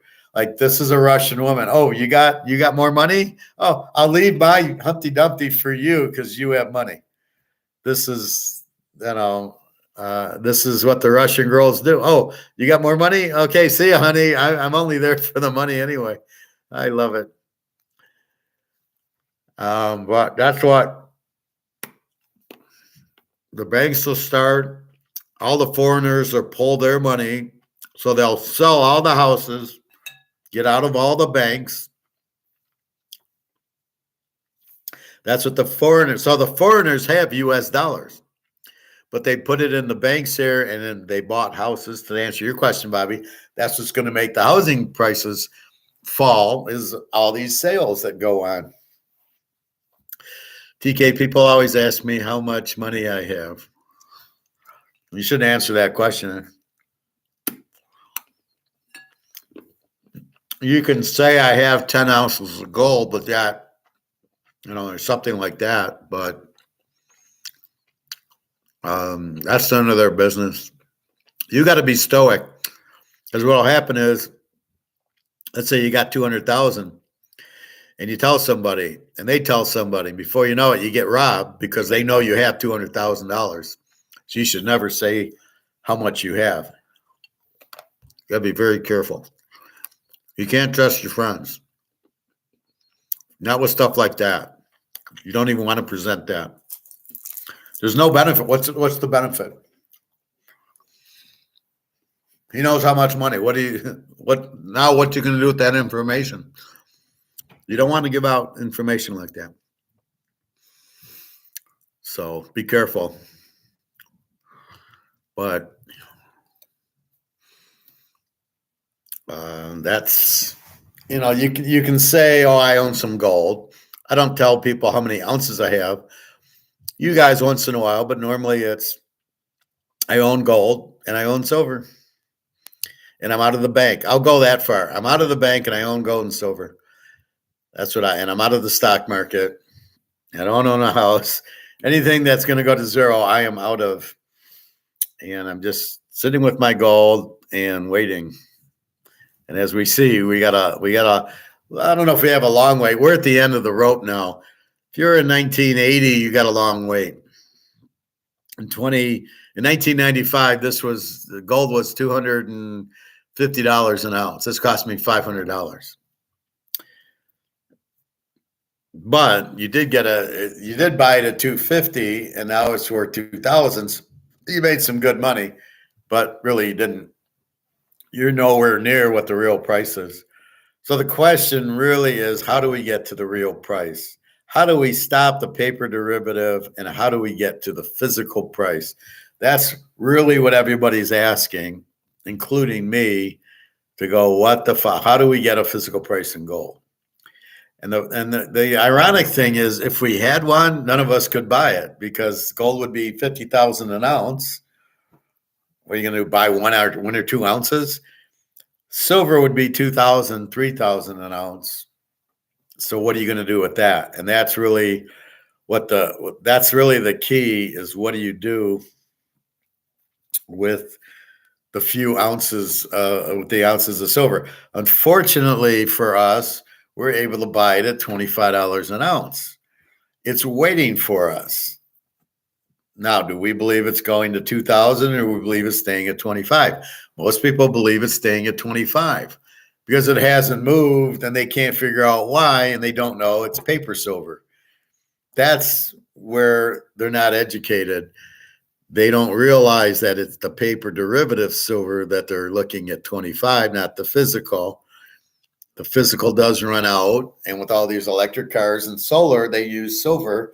There can't be much left. There's more silver than gold, but not by a lot. And believe me, Putin and Xi have silver also. So Putin might own 33,000 tons of gold. He's probably got more in silver. So just because they don't mention silver doesn't mean he doesn't own the silver. The gold's the king, so they only really talk about that.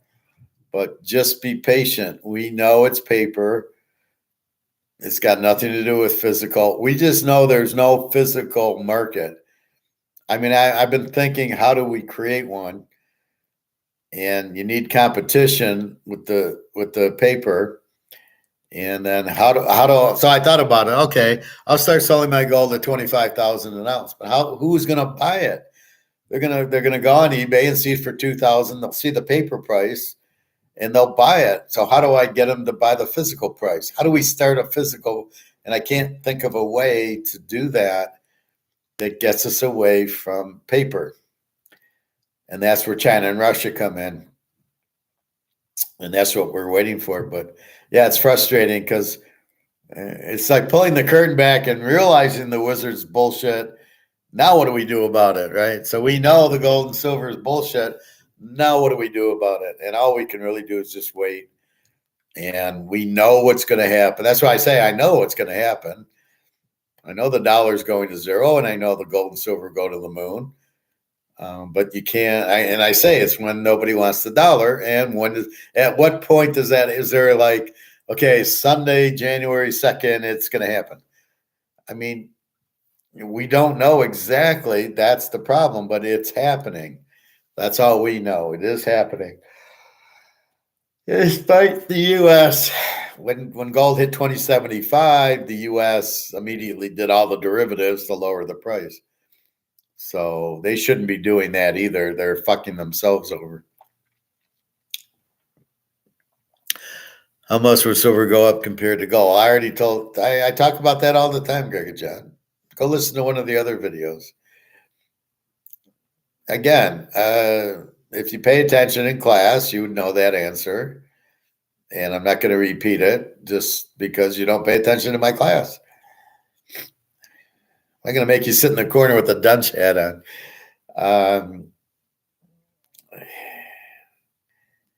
I mean, you can't you can't answer that question. Gold will go up a lot, and silver percentage wise goes up more because silver's at $25. So to go to 50 is 100% return.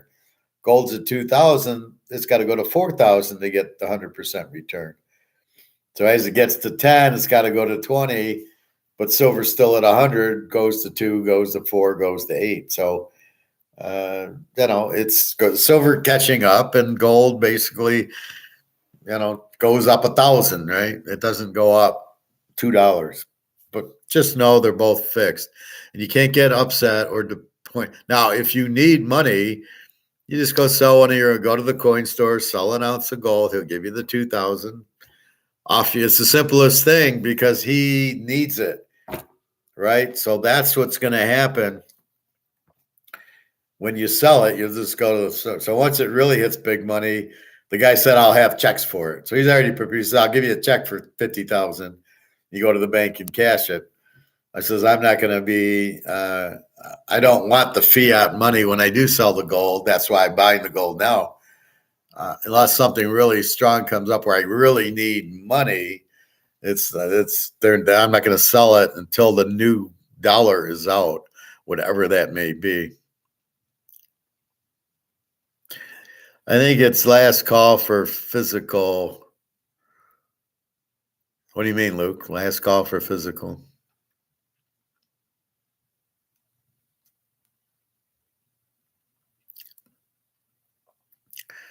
So you think physical gold, this is the last derivative, it's December. And when it hits January, the shit's going to hit the fan. Is that what I think you're saying? I agree. I don't. The U.S., this is the Fed running derivatives to lower the price, and or Russia and China pushing it in before January 1st. Once January 1st hits, goodbye. I mean, January 1st, you might see it at 10,000 an ounce. I told Daria, if you hear about gold-backed currency, to let me know.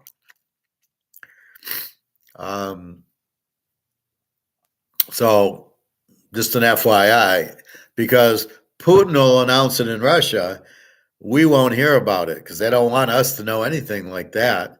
So I said, if you hear about it, let me know and I'll tell you. So I got my Russian spies, Daria and Russia, they're watching out for us. But I told her I got gold for her. So now she gets it. She understands it. I don't know if Jenna understands. I thought she did, but after talking to her, I'm not sure she does. Yeah, I do. I think it's going to move. Now, as long as COMEX is involved, it might move to 3,000. We got to break COMEX. When we break COMEX, then that's when we see big fucking money. Excuse me. And that's what'll happen. So it was nice making an omelet today. Well, I've had eggs, but it was nice. I made a pita with turkey, and I eat a fairly normal diet today. So one thing when you go on vacation, it's like, fuck, you get a hamburger, you got to eat the bun, they serve fries, and you're hungry, so you eat it. I kept some avocados in the room, but that's after breakfast, but you just ate a fucking buffet. So that's the one thing I miss is regular food. Genesis doesn't like chicken. The chicken I make you'd like, but she doesn't want to come to America. So I tell her, what do you expect? I can't go to you because of the war. You won't come to me. What do you want me to do? That's why there's Daria. She wants to meet in Turkey. She wants to come here. Her sister's here. So there's nothing I can do. What am I going to do? There's no next step if you're not going to come here. So she's a little upset. And I'm like, well, it's whatever you want to do. You make the call, but she doesn't want to do it. I don't know if she's scared to come to America or she's scared to leave her family. I think she's scared to leave the Ukraine because all her friends have left and she won't leave. So I think that's kind of what it is, but who knows? Anyway, it's 12:30 in Germany. So I'm getting very tired. And that's it. So anyway, so that's what's happening. So we covered the pro football. Your free pick is Denver and Alabama.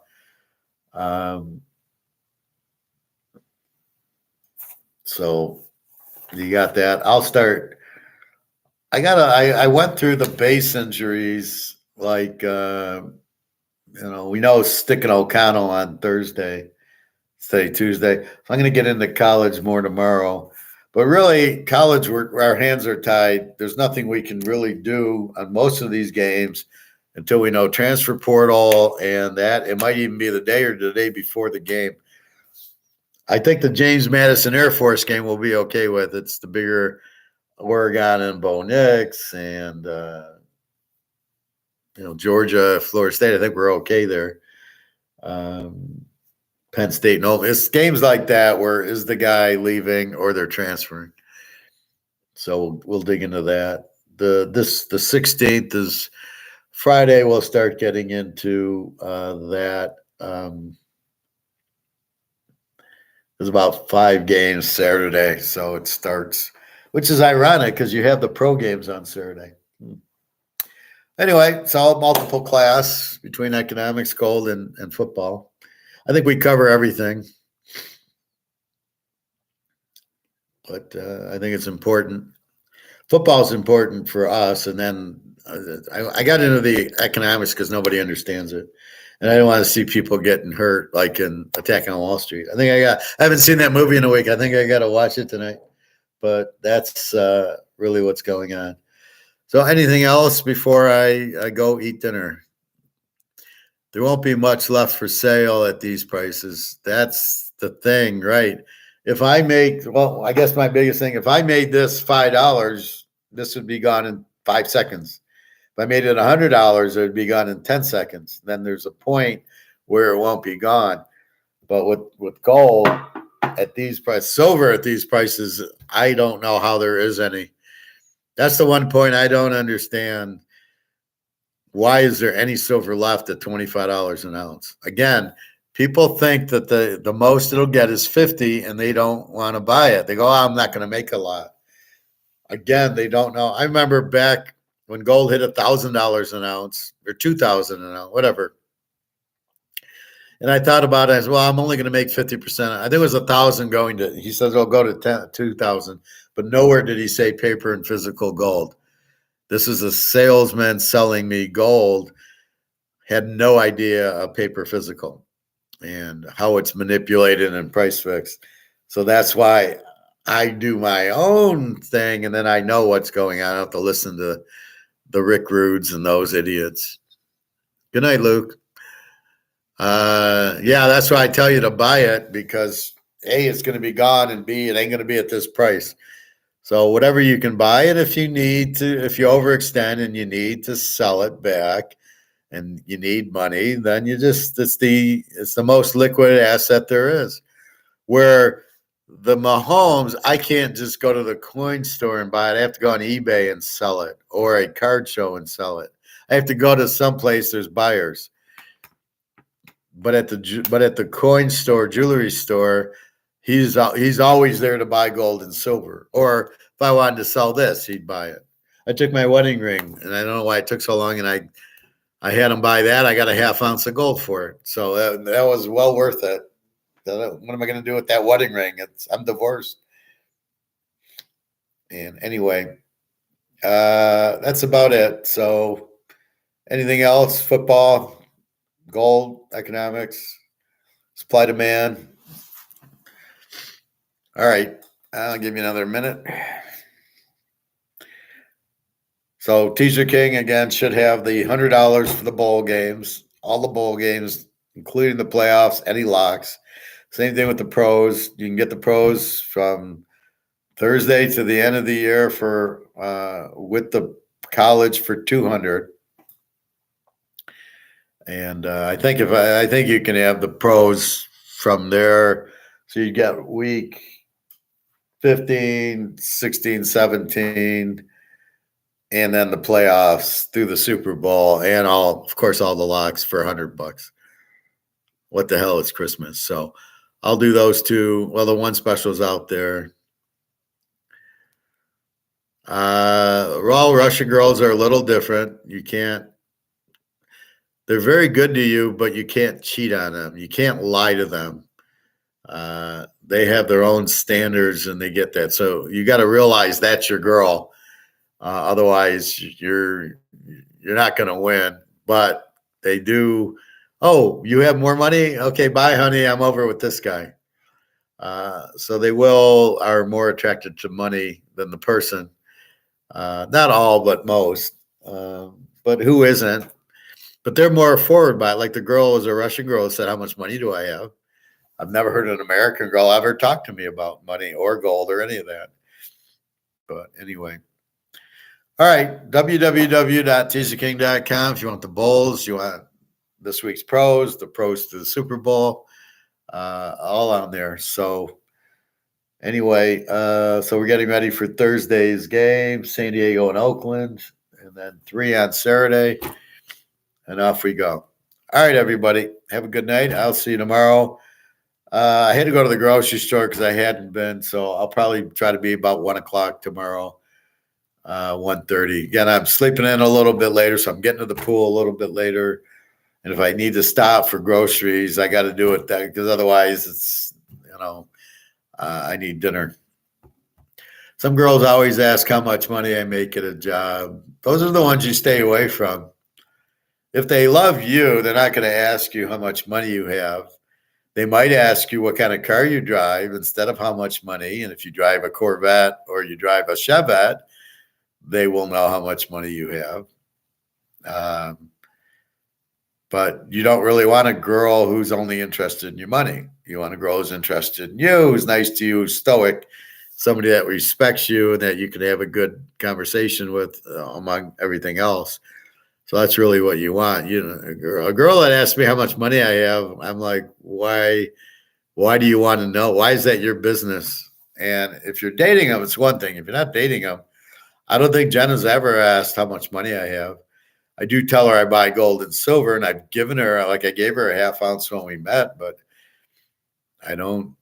Daria, I've shown her the big gold, all of it, so she knows how much gold I have. But yeah, once I'm dating them, I might show them just so they understand. Hey, this is what I got. I don't have a money tree, so just be careful. Some of them can really get expensive and want, oh, buy me a house. Like, what, are you crazy? My one Romanian friend, she wanted me to buy her a house. Now, I don't know how much it is in Romania. I think it's an $80,000 house, would probably be 20,000 US. And I kind of said, why would I buy you a house in Romania? What are you, crazy? Now, if I was planning to move there, I would have done it, but not really planning to move there anytime soon, but I don't know where I'm going to move. I ain't going to stay here because there's going to be such chaos here. Once these idiots ruin the money, then people honing 50 grand, realizing it's worthless, there's going to be problems. So be ready to be on the move, which is why I'm in an apartment, not a house. It's just in case I don't have to sell the house. I can just quickly get the fuck out, put some stuff in storage, and off I go. All right, everybody, www.teaserking.com. I will see you about 1:30-ish tomorrow. All right, take care, everybody.